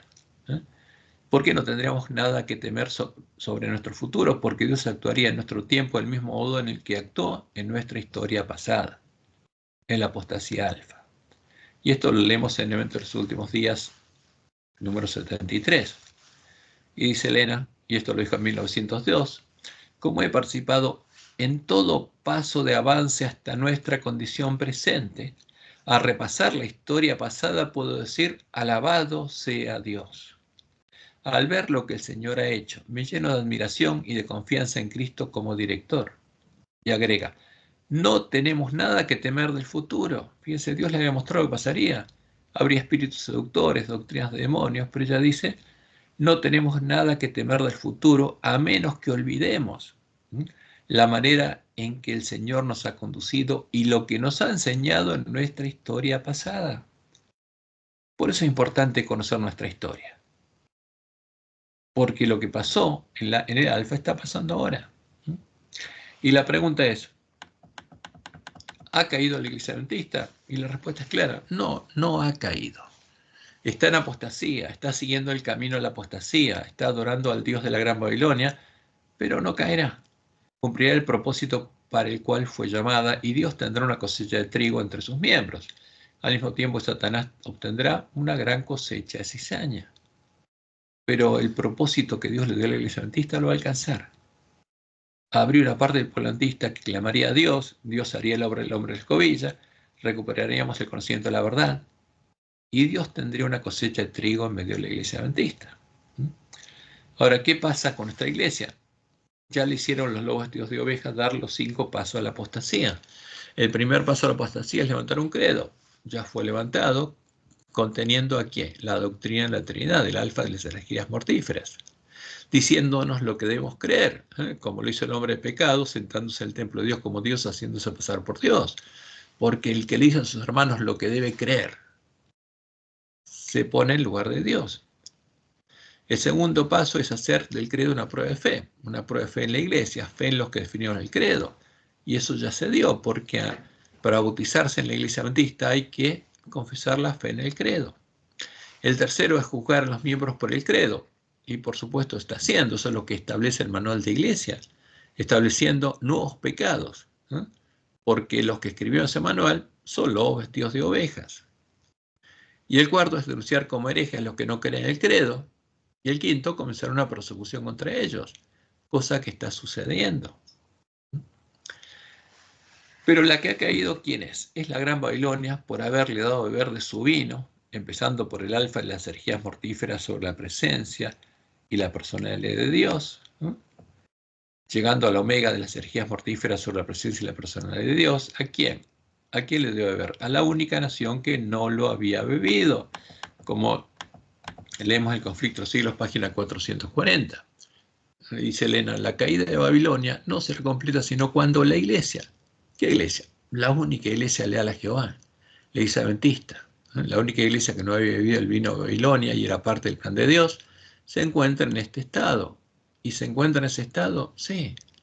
Y la unión de la iglesia con el mundo se ha consumado en toda la cristiandad. Ahí habría caído Babilonia. Por eso dice ella, el cambio es progresivo y el cumplimiento perfecto, Apocalipsis 14:8, está aún reservado para el porvenir. Y ese porvenir ha llegado. Y otro ángel le siguió diciendo, ha caído Babilonia, la gran ciudad, porque ha hecho beber a ¿cuántas? A todas las naciones del vino el furor de su fornicación. Y eso es claro. Pero ¿qué pasaría? A pesar del vino de Babilonia, ¿habría caído la iglesia adventista? No. Puede parecer que la iglesia está por caer, pero no caerá. Ella permanece en pie, mientras los pecadores que hay en Sion son tamizados, mientras la paja es separada del precioso trigo. Es una prueba terrible, sin embargo, tiene que ocurrir. Dios había anunciado que iba a ocurrir y está ocurriendo. Entonces la iglesia adventista va a ver trigo y cizaña y van a crecer juntos. ¿Cuándo Dios va a dejar a la cizaña? ¿Cuándo va a dejar de llamarla? Cuando se cierra la puerta para las vírgenes insensatas. Ahí ya va a ser demasiado tarde. Este es el tiempo profético en el que nos encontramos. El tiempo en el que Dios sigue protegiendo a su pueblo hasta que pueda oír el mensaje de Elías y pueda hacer una elección consciente de a quién va a adorar. Y de esa elección depende que germine y crezca en nuestro corazón la semilla de trigo, la semilla de la cizaña. Pero el amor de Dios por su pueblo no termina, sigue igual. Y en nosotros se aplican las reglas del pacto, como leemos en 1 Reyes 18:21. Y acercándose Elías a todo el pueblo dijo, ¿hasta cuándo claudicaréis vosotros entre dos pensamientos? Si Jehová es Dios, seguidle, y si Baal, si la Trinidad, si los Baales, id en pos de él. Y es claro, el Dios de Babilonia, el Dios de Roma, ¿es el Dios verdadero? No. Es el que llevó a los apóstatas a conocer las profundidades de Satanás. Por eso tenemos que elegir entre Jehová y el Dios de los lobos vestidos de ovejas. Y cuando elegimos al Dios verdadero, ¿qué va a pasar? Se van a cumplir las promesas de Dios en nosotros, como leemos en Joel 2, 27 al 32. Y conoceréis que en medio de Israel estoy yo, dice Jehová, y que yo soy Jehová vuestro Dios, y no hay otro. Jehová nos habla en primera persona singular, yo soy una persona singular, y no hay otro. ¿Hay otra persona que sea Dios? No. ¿Qué es la Trinidad? Es un ídolo, es una abominación. Es la abominación desoladora de la que habló el profeta Daniel. Y conoceréis que en medio de Israel estoy yo, y que yo soy Jehová vuestro Dios, y no hay otro, y mi pueblo nunca jamás será avergonzado. Y después de esto, después de que haya un pueblo adventista que conozca a su Dios, y tenga el nombre de Dios escrito en la frente, y después de esto derramaré mi espíritu sobre toda carne. Ahí viene el tiempo de la lluvia tardía, y profetizarán vuestros hijos y vuestras hijas, vuestros ancianos soñarán sueños, y vuestros jóvenes verán visiones. Y también sobre los siervos y sobre las siervas derramaré mi espíritu en aquellos días, y daré prodigios en el cielo y en la tierra, sangre y fuego y columnas de humo. El sol se convertirá en tinieblas y la luna en sangre antes que venga el día grande y espantoso de Jehová. Y todo aquel que invocar el nombre de Jehová será salvo, porque en el monte de Sión y en Jerusalén habrá salvación, como ha dicho Jehová, y entre el remanente, entre los 144.000, a los cuales él habrá llamado. Esa es la promesa de Dios. ¿A quién tenemos que adorar? ¿A Jehová o a Baal? ¿A Jehová o a la Trinidad? Nuestra vida depende de eso. Y este tiempo, el amor de Dios sigue vigente por el pueblo adventista y nos sigue llamando. Y no va a seguir llamando hasta que se cierre la puerta y comience el tiempo de angustia. Y la puerta sigue abierta para el pueblo que está en Babilonia, pero se haya cerrado para los adventistas que no hayan querido entrar. Esta es la verdad presente para nosotros. Y estas son las reglas del pacto de Dios con el pueblo adventista y con el pueblo de Israel. Que Jehová te bendiga y te guarde y te guíe a toda verdad, y que tengas un bendecido fin de sábado y una bendecida semana.